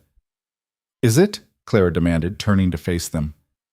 A man who tried to kidnap me is now dead, and Crowley conveniently blames Rowan right before a federal marshal arrives to investigate?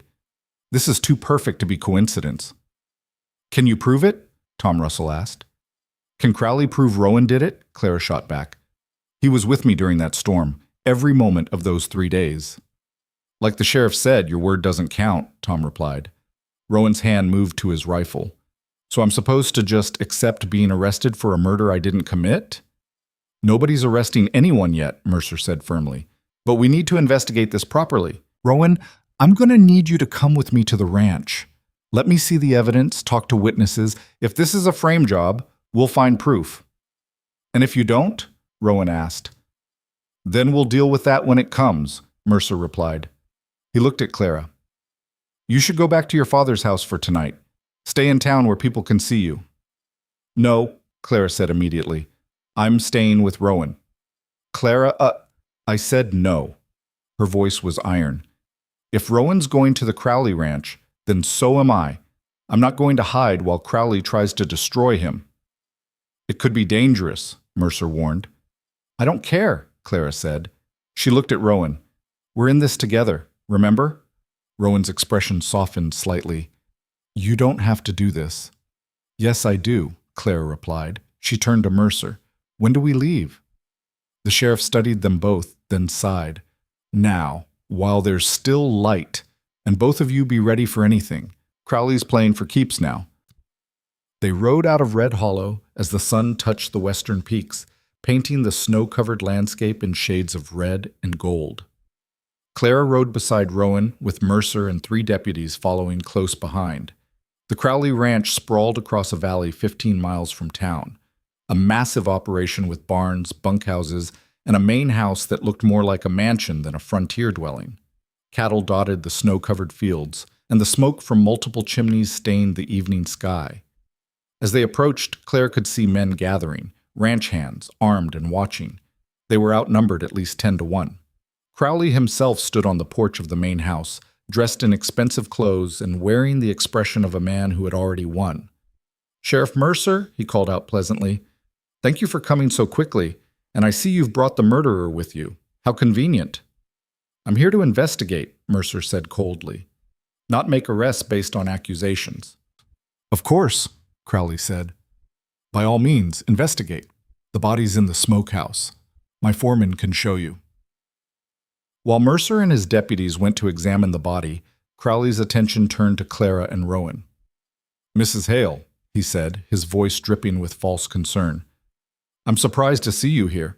Surely your husband hasn't dragged you into his crimes. Rowan didn't kill anyone, Clara said. Really? Then where was he 3 days ago during the storm? Crowley's smile was sharp. Because my men saw someone on the ridge above our ranch, someone who shot Jack Porter from a distance and disappeared into the snow. Rowan was with me, Clara said.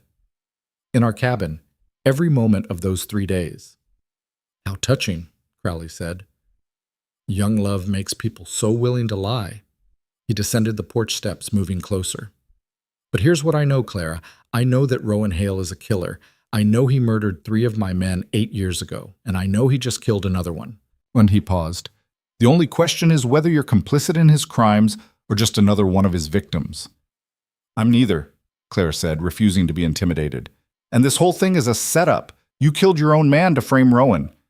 Crowley's eyes flashed with anger. Careful, girl. Accusing a respected rancher of murder is a serious charge. So is kidnapping, Clara shot back. An attempted assault. And threatening an innocent woman in her own home. I was trying to save you, Crowley said, his voice hardening. From a dangerous criminal who's fooled you into thinking he's something he's not. The only person who's fooled anyone here is you, Clara said. Before Crowley could respond, Mercer returned from the smokehouse, his expression grim. The man was shot in the back from at least 100 yards, the sheriff reported. Single shot, clean kill. Whoever did it knew what they were doing. Exactly the way Rowan operates, Crowley said triumphantly. Maybe, Mercer said, but there's a problem with your theory. The bullet that killed Porter is .45 caliber. Rowan's rifle is .50 caliber. Different gun entirely. Crowley's expression flickered. He could have multiple rifles. Could have, Mercer agreed. But we searched his cabin when we were there during your little visit. Only saw one rifle, and it's the one he's carrying now, which is definitely .50 caliber. Then he had another rifle and hid it, Crowley insisted. Possibly, Mercer said. But here's what's interesting. One of my deputies found tracks near where the shooter must have been standing, boot prints in the snow, size 9 by the look of them. He glanced at Rowan. What size boot do you wear, Hale? 12, Rowan said. And your boots have a distinctive tread pattern from that cobbler in Silver Creek, Mercer continued. These prints don't match at all. Crowley's face was turning red. You're in league with him. You've been protecting a killer from the beginning. What I'm doing is my job, Mercer interrupted coldly, which is following evidence, not accusations. And the evidence says that whoever killed Jack Porter, it wasn't Rowan Hale. This is absurd, Crowley exploded. You're going to take the word of a mountain savage over mine? I'm taking the word of physical evidence, Mercer corrected. Boot prints don't lie, Mr. Crowley. Neither do bullets. Crowley stared at them, his chest heaving with fury. Then he regained control, smoothing his expression into something cold and calculating. Fine, he said. So perhaps I was mistaken about who pulled the trigger, but that doesn't change the fact that someone murdered my employee. Someone who knew this ranch, knew Porter's routines, and had reason to want him dead. His eyes fixed on Rowan. And the man who tried to break into your cabin would certainly qualify as someone you wanted dead. Except Rowan was in his cabin during the storm, Clara said. According to you, Crowley replied. And forgive me if I don't consider the testimony of a frightened girl who's clearly been manipulated to be particularly reliable. I'm not frightened, Clara said quietly, and I'm not manipulated. I'm telling the truth. Then prove it, Crowley challenged. Prove he was with you every moment of those 3 days. Prove he couldn't have ridden down here in the storm, killed Porter, and returned before you woke. Clara opened her mouth, then closed it. She couldn't prove it. During the storm, she had slept through several nights. Rowan could theoretically have left and returned without her knowing, but she knew he hadn't.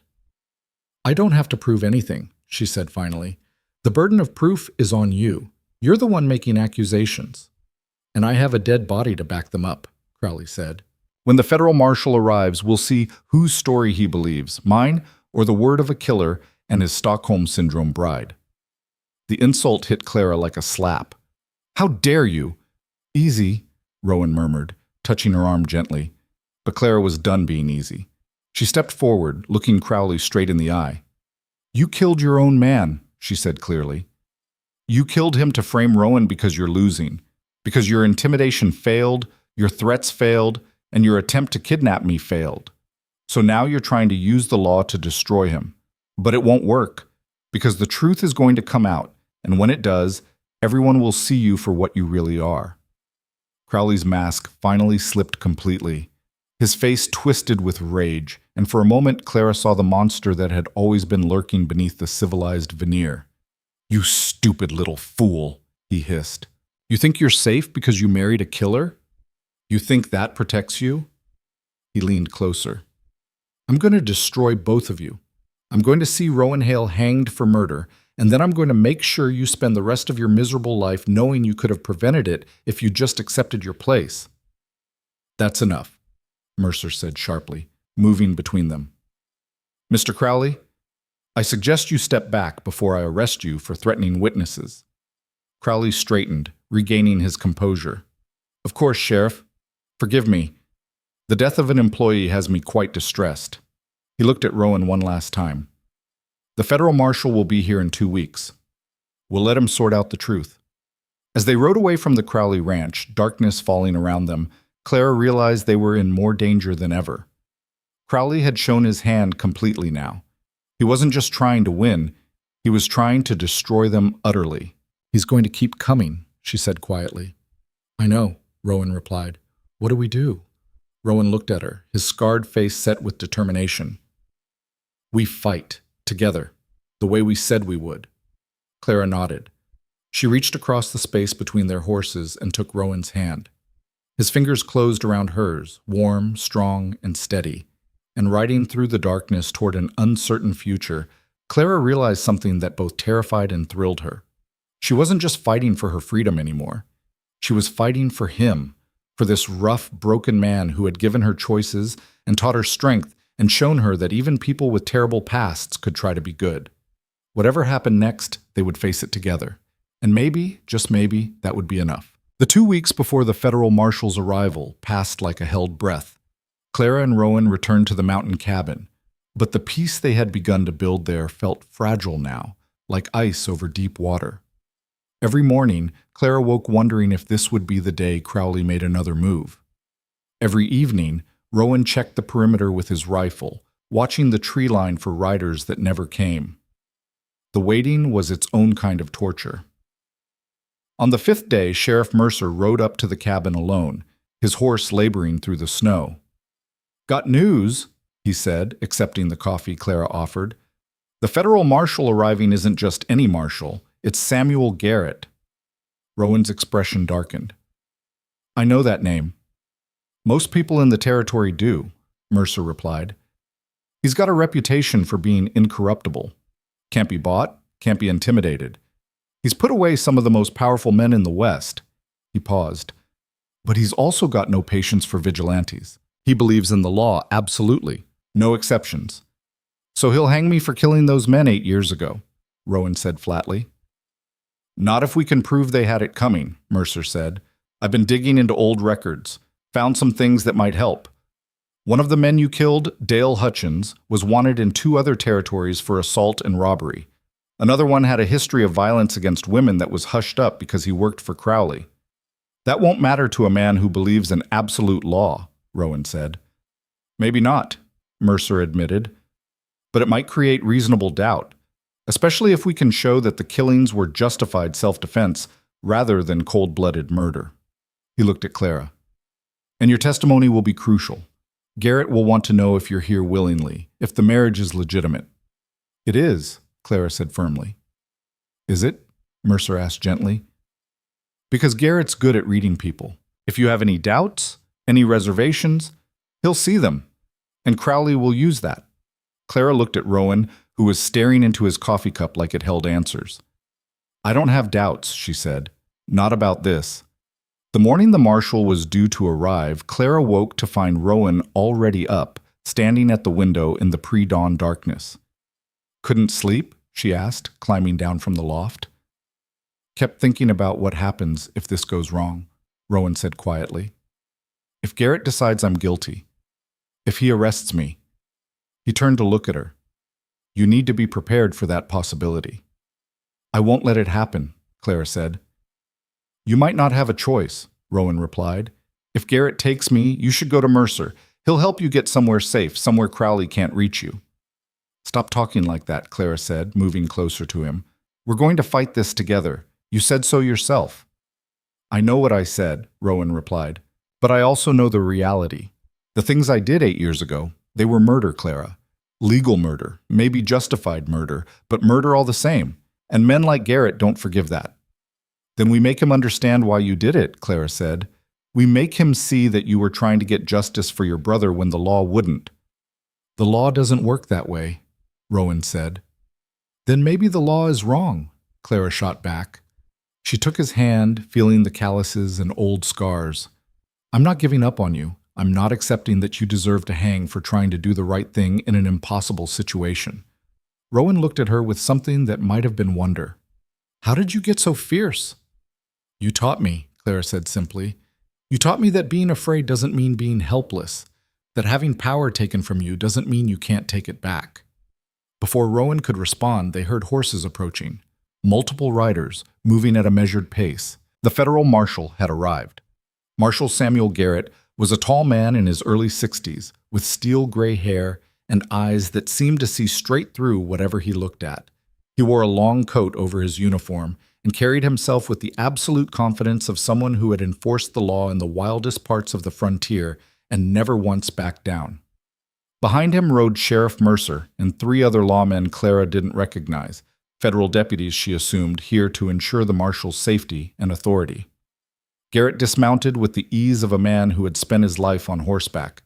He looked at the cabin, at the cleared snow and stacked firewood, at Rowan standing on the porch with Clara beside him. "Rowan Hale?" he asked. His voice was deep and carried easily across the clearing. "That's right," Rowan said. "I'm Marshal Samuel Garrett. I'm here to investigate allegations of kidnapping, coerced marriage, and murder." He pulled out official-looking papers. "I have authority from the territorial governor to conduct interviews, examine evidence, and make arrests if warranted." "We'll cooperate," Rowan said. "I expect you will," Garrett replied. He looked at Clara. "You're Clara Whitfield Hale?" "Yes, sir," Clara said. "I'll need to speak with you privately," Garrett said, "without your husband present.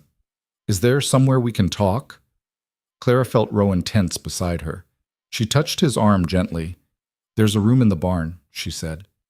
"It's warm enough." "That'll do," Garrett said. He gestured to one of his deputies. "Set it up." While the deputy prepared the barn, Garrett walked the perimeter of the clearing, examining everything with sharp eyes. He checked the smokehouse, the woodshed, even the tracks in the snow. Clara watched him, trying to read his expression, but his face gave nothing away. When the deputy signaled that the barn was ready, Garrett turned to Clara. "Come with me, Mrs. Hale, and please understand, anything you say will be treated as confidential. If you're being threatened or coerced, this is your chance to speak freely." Clara looked back at Rowan one more time. He gave her a small nod, his expression carefully neutral. Then she followed the marshal into the barn. The deputy had set up 2 chairs near a small stove, creating an island of warmth in the cold space. Garrett gestured for Clara to sit, then settled into the other chair, pulling out a notebook. "Let's start at the beginning," he said. "Tell me how you came to marry Rowan Hale." Clara took a breath and began. She told him everything. Her father's gambling debts, Victor Crowley's plan to claim her, Rowan's intervention with the money, and the marriage proposal. She told him about the wedding, about the forehead kiss that had confused everyone, about the journey to the cabin. Garrett listened without interrupting, occasionally making notes. "And when you arrived at the cabin," he said when she paused, "what happened then?" "He told me I could leave in the spring if I wanted," Clara said, "that he wouldn't force me to be his wife, that he was giving me a choice." "Did you believe him?" "Not at first," Clara admitted. "I thought it was a trick. But then he showed me day after day that he meant it. He taught me to survive on the mountain. He gave me privacy. He never touched me without permission. He treated me like a person, not property." "And yet you stayed," Garrett observed. "Yes." "Why?" Clara considered the question carefully. "Because I realized that being married to Rowan meant being free in a way I'd never been before. My father controlled me through dependence. Crowley wanted to control me through fear and ownership. But Rowan gave me choices. He taught me skills. He made me stronger instead of keeping me weak." "Some would say that's manipulation," Garrett said, "making you dependent on him in a different way." "Some would be wrong," Claire replied. "Rowan could have kept me ignorant and helpless. Instead, he taught me to shoot, to trap, to survive without him. He was preparing me to leave, not trying to trap me into staying." Garrett made another note. "Tell me about Victor Crowley, specifically about his visit to this cabin." Clara recounted that terrifying morning, waking alone, Crowley's arrival with his men, the shotgun she had pointed at the door. She told him about Rowan's howl from the trees, about Mercer's timely arrival, about Crowley's threats. "And you believe Crowley intended to kidnap you?" Garrett asked. "I know he did," Clara said. "He said as much. Said his men would come in and get me, that he couldn't guarantee they'd be gentle about it." "Those are serious accusations," Garrett said. "They're the truth," Claire replied. "Ask Sheriff Mercer. He witnessed most of it." Garrett nodded slowly. "Now, tell me about Jack Porter, the man who was killed on Crowley's ranch." "Rowan didn't kill him," Clara said immediately. "You seem very certain of that." "I am certain. Rowan was with me during the entire storm. Every moment. He never left the cabin." "How can you be sure?" Garrett asked. "Did you stay awake for 3 days straight?" "No," Clara admitted. "But I would have known if he left. The cabin's small, the door squeaks, and Rowan's not exactly a small man. I would have heard him moving around." "Unless he was very careful," Garrett suggested. "Unless he deliberately waited until you were deeply asleep, slipped out quietly, committed the murder, and returned before dawn." Clara felt frustration building in her chest. Why would he risk that? Why would he throw everything away to kill one of Crowley's men? Revenge, Garrett said simply. Porter was one of the men who tried to break into this cabin, who threatened you. Some would say that's motive enough for a man like Rowan Hale.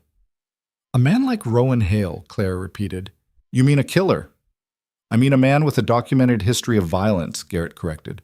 A man who by his own admission killed 3 people 8 years ago. 3 people who murdered his brother, Claire said. 3 people the law refused to punish. The law doesn't give individuals the right to execute justice, Garrett said. That's what the courts are for. The courts failed him, Clara argued.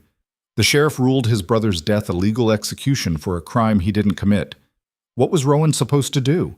Accept that the men who killed James would never face consequences? Yes, Garrett said flatly. That's exactly what he was supposed to do. Because the alternative is chaos. If everyone who felt wronged by the system took justice into their own hands, we'd have anarchy. Clara leaned forward. So you think Rowan should have just let his brother's killers go free? I think Rowan should have continued pursuing legal channels, Garrett replied. Filed appeals, sought federal intervention, done everything possible through the law. Instead, he became a murderer himself. He became someone trying to make things right in a broken system, Clara countered. That's not how the law sees it, Garrett said. And that's not how I see it. Clara felt her heart sink. This man wasn't going to be swayed by appeals to justice or fairness. He believed in the law absolutely, just as Mercer had warned. So you've already decided, she said quietly. You're going to arrest him. I haven't decided anything yet, Garrett said. I'm still gathering information, but I won't lie to you, Mrs. Hale. The evidence against your husband is substantial. He's admitted to 3 killings. He had motive and opportunity to kill Porter. And there are serious questions about whether your marriage was coerced. It wasn't, Claire said firmly. So you say, Garrett replied. But I've seen many cases where victims defend their captors. It's more common than you might think. I'm not a victim, Clara said, anger flashing hot in her chest. I'm a woman who made a choice, a woman who chose to stay with a good man who made mistakes in his past, but is trying to be better. Is he? Garrett asked, or is he just better at hiding what he really is? The question hung in the air between them. Clara realized that nothing she said was going to convince this man. Garrett had already formed his opinion based on facts and law and precedent. Her testimony about Rowan's character, about his gentleness and his growth, meant nothing against the cold reality of those 3 deaths 8 years ago. Are we finished? She asked. For now, Garrett said. He closed his notebook. Thank you for your cooperation, Mrs. Hale. You've been very forthcoming. They returned to the clearing where Rowan was waiting with barely controlled tension. Clara wanted to tell him it was all right, that Garrett had believed her, but she couldn't lie to him. Your turn, Garrett said to Rowan. Let's talk in the cabin. Rowan followed the marshal inside while Clara waited in the cold with Mercer and the deputies. How did it go? Mercer asked quietly. Not well, Clara admitted. He's already convinced Rowan's guilty. My testimony didn't change anything. Damn, Mercer muttered. I was afraid of that. Inside the cabin, Garrett questioned Rowan for over an hour. Clara could hear the murmur of voices but couldn't make out words. She paced the clearing, her mind racing, trying to think of something, anything that could help. When Rowan and Garrett finally emerged, Rowan's face was grim. Garrett addressed everyone in the clearing. Based on my investigation, I have sufficient evidence to charge Rowan Hale with 3 counts of murder stemming from incidents 8 years ago. I'm placing him under arrest. He'll be transported to Silver Creek for trial. No, Clara said, the word bursting out of her before she could stop it. Mrs. Hale, Garrett said, not unkindly, I understand this is difficult, but the law must be followed. The law failed his brother, Clara said desperately. The law let murderers go free because they worked for a powerful man. How is that justice? It's not, Garrett admitted. But 2 wrongs don't make a right. Your husband took 3 lives. That cannot go unpunished, regardless of his reasons. What about Crowley? Clara demanded. What about everything he's done? The intimidation, the threats, the murder of his own man to frame Rowan. Those are serious allegations, Garrett said, but right now I have no proof. What I do have is Rowan Hale's confession to 3 killings and circumstantial evidence linking him to a 4th. The boot prints didn't match, Mercer pointed out. The rifle caliber was wrong. How is that evidence? It suggests Rowan used a different weapon, Garrett replied. One he's since disposed of, and boot prints can be faked by wearing different boots. Mercer's jaw tightened. You're reaching, Sam. You know you are. Maybe, Garrett said. But even if I drop the Porter killing, the other three are enough. Rowan has admitted to them. That's all I need. One of the deputies moved toward Rowan with manacles. Clara stepped between them without thinking. Wait, please. Just give us one more day. Let us prove Crowley framed Rowan for Porter's death. If we can prove that, doesn't it create doubt about everything else? How do you plan to prove it? Garrett asked. Clara's mind raced. She didn't have a plan. She just knew she couldn't let them take Rowan without fighting. Then a voice called out from the tree line. Maybe I can help with that. Everyone turned to see a man emerging from the trees on horseback. He was young, maybe 25, with nervous eyes and clothes that marked him as a ranch hand. Who are you? Garrett demanded. Name's Thomas Reed, the man said, dismounting with shaking hands. I worked for Victor Crowley.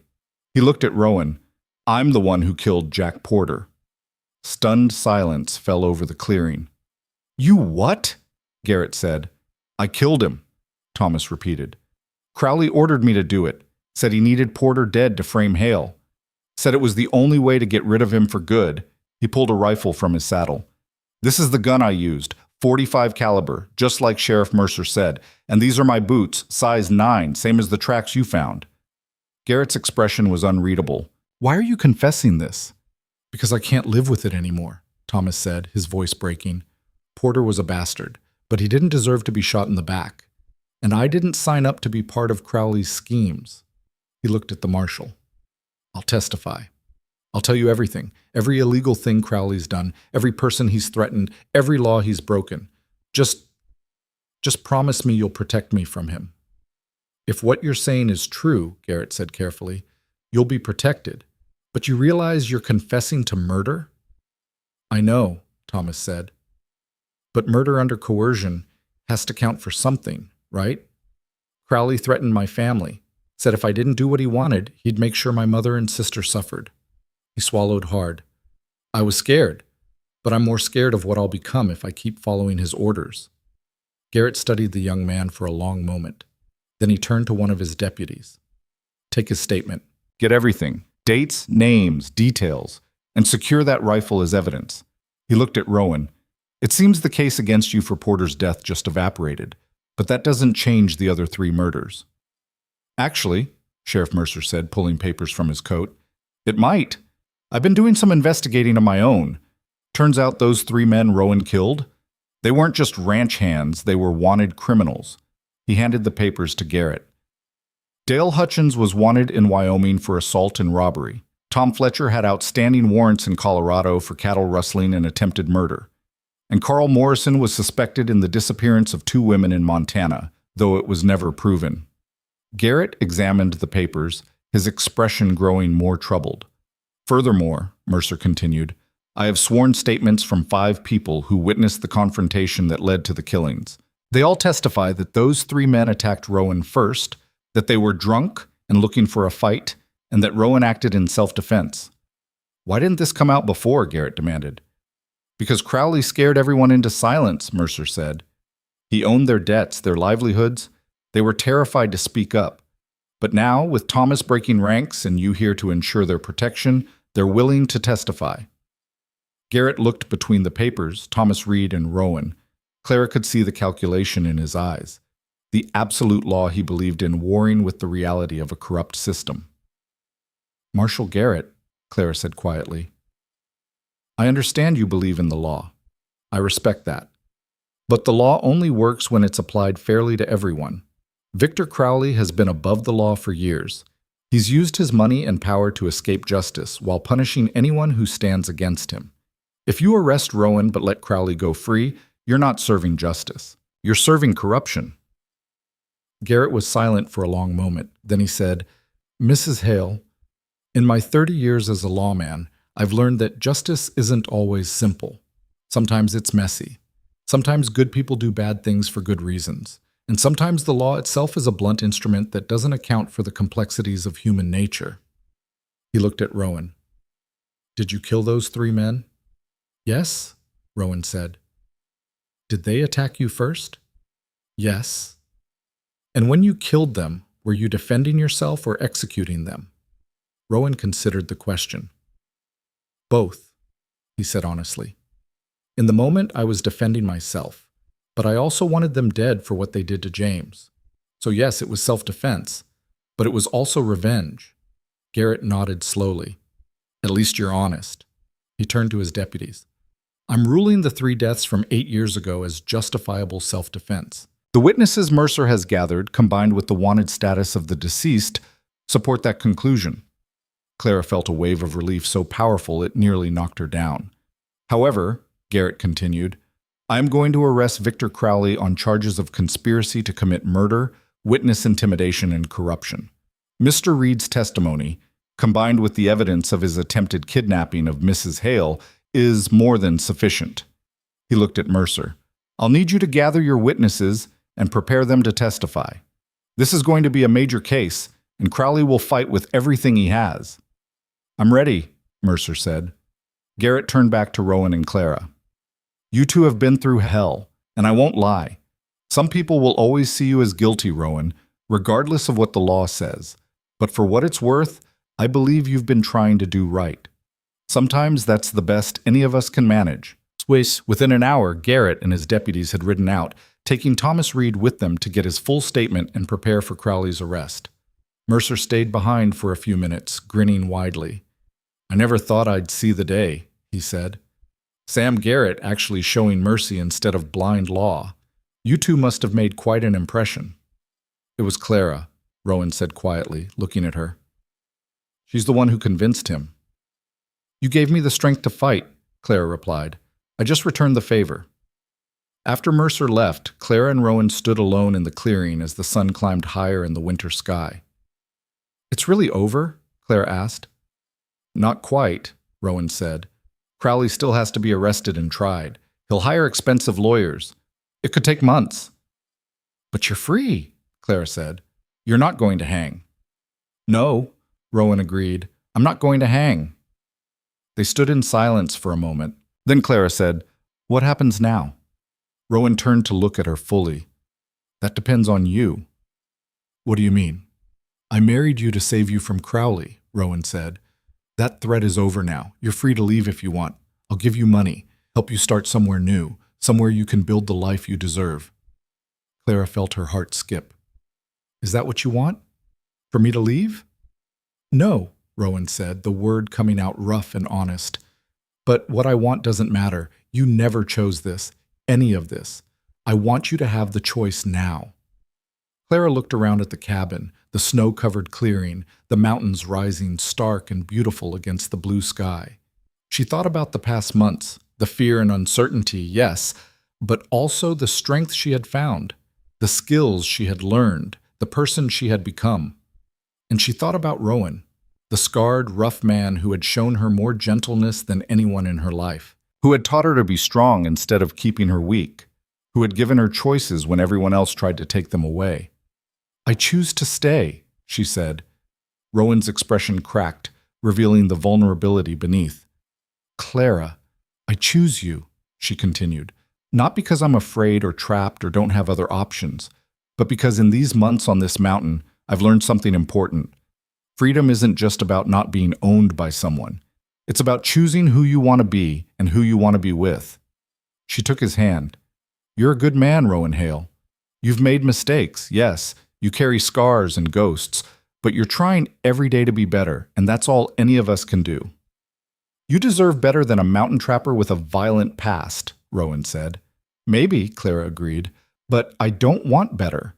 I want you. For a long moment, Rowan just stared at her. Then he pulled her into his arms, holding her like she was something precious he'd been afraid to believe was real. Clara wrapped her arms around him, feeling his heart beating against her cheek, feeling the strength and warmth of him. They stood like that for a long time, 2 broken people who had found something whole in each other. The arrest of Victor Crowley sent shockwaves through the territory. The trial lasted 3 months, with witness after witness coming forward to testify about his crimes. Thomas Reed's testimony about Porter's murder was damning, but it was the parade of farmers, ranch hands, and townspeople describing years of intimidation and corruption that truly destroyed Crowley's defense. In the end, he was sentenced to 15 years in federal prison. His ranch was seized to pay his debts, and his influence in the territory evaporated overnight. Clara attended the sentencing with Rowan beside her. When the judge read the verdict, Crowley looked across the courtroom at them with pure hatred in his eyes. But Clara didn't look away. She met his gaze steadily, letting him see that she was no longer afraid. As spring arrived and the snow melted from the mountains, Clara and Rowan began building the life they had only pretended to have before. Rowan expanded the cabin, adding a second room and a proper porch. Clara planted a garden in the cleared space behind the house, coaxing vegetables from the mountain soil. They worked side by side, building something real from the fiction they had created. One afternoon, about 6 months after the trial, Sheriff Mercer rode up to the cabin with an unexpected visitor. Clara's father climbed down from his horse, looking older and more weathered, but also somehow lighter than Clara remembered. "Papa?" she said, surprised. "Hello, daughter," Henry said. "I hope it's all right that I came. I needed to see you." Clara looked at Rowan, who nodded slightly. "It's all right," she said. They sat on the porch, the three of them, drinking coffee, while Mercer excused himself to check Rowan's trap lines. "I've been sober for 8 months now," Henry said. "Working at the mill in Silver Creek. It's honest work. Doesn't pay much, but it's enough." He looked at Clara with eyes that were clear for the first time in years. "I know I can't undo what I did. Can't take back selling you like property, but I wanted you to know that I'm trying to be the father your mother would have wanted me to be." "Why now?" Clara asked. "Why not years ago?" "Because I was a coward," Henry said simply. "Because it was easier to drink and gamble than to face what I'd become. But watching you stand up to Crowley, watching you fight for your life and your freedom," he swallowed hard. "I realized that my daughter had more courage than I'd ever had, and I was ashamed." "You testified against Crowley," Clara said. "That took courage." "It was the least I could do," Henry replied, "though I admit I was terrified the whole time." Clara studied her father's face, seeing the genuine remorse there. Part of her wanted to stay angry, to nurse the hurt he had caused, but another part, the part that had grown stronger on this mountain, recognized that holding on to anger was its own kind of prison. "I forgive you," she said quietly. "I don't forget, but I forgive." Henry's eyes filled with tears. "Thank you. That's more than I deserve." Before he left, Henry turned to Rowan. "Take care of her. She's stronger than either of us, but she still deserves someone who'll stand beside her." "I know," Rowan said, "and I will." As the seasons turned and years passed, the story of Clara and Rowan became legend in Red Hollow and beyond. People said the most feared man in the territory had once married a girl to save her from a monster. They said he had given her freedom instead of chains, had taught her strength instead of keeping her weak. They said she had stood beside him when the law came calling, had fought for him when everyone else wanted to see him hang. And they said that what started as a marriage of convenience had become something deeper and truer than anyone expected. In the winter, travelers sometimes saw smoke rising from a cabin high in the Granite Ridge Mountains. If they were brave enough to approach, they might find a scarred man chopping wood while a woman tended a garden that somehow thrived despite the altitude. They might see the way these two people moved around each other with the ease of long partnership, the way they communicated in glances and small gestures. And if they stayed for coffee, because mountain hospitality demanded it, they might hear the whole story about debts and desperate choices, about a man who spent everything to save a stranger, about a woman who discovered her own strength in the wilderness. But mostly, they would see two people who had started as strangers, became allies, and somewhere along the way fell in love. 5 years after the wedding that everyone came to watch, Clara stood on the porch of their cabin, watching the sun set over the mountains. Behind her, she could hear Rowan inside singing softly to their daughter, a little girl with her mother's determination and her father's gray eyes. Clara thought about the terrified girl who had stood at that altar, believing her life was over. She thought about the journey that had brought her here, the fear and the fighting, the choices and the courage. And she thought about Rowan's words on that first night. I'm giving you a choice. He had given her so much more than that. He had given her freedom, strength, and a love she never expected to find. The mountain wind picked up, carrying the scent of pine and snow and the promise of winter. Somewhere in the distance, a wolf howled, a real one this time. Clara smiled and went back inside, closing the door on the wilderness and the past. Inside, in the warmth and light, Rowan looked up from where he sat with their daughter and smiled at her, the same rough, honest smile that had made her trust him all those years ago. Everything all right? He asked. Clara crossed the room and kissed him gently. Everything's perfect. And it was. Not because their lives were without challenges or hardship, not because the past had been erased or forgotten, but because they had chosen each other, had built something real and true from circumstances designed to break them. They had taken a forced marriage and made it into a partnership. They had taken fear and transformed it into strength. They had taken two broken people and created something whole.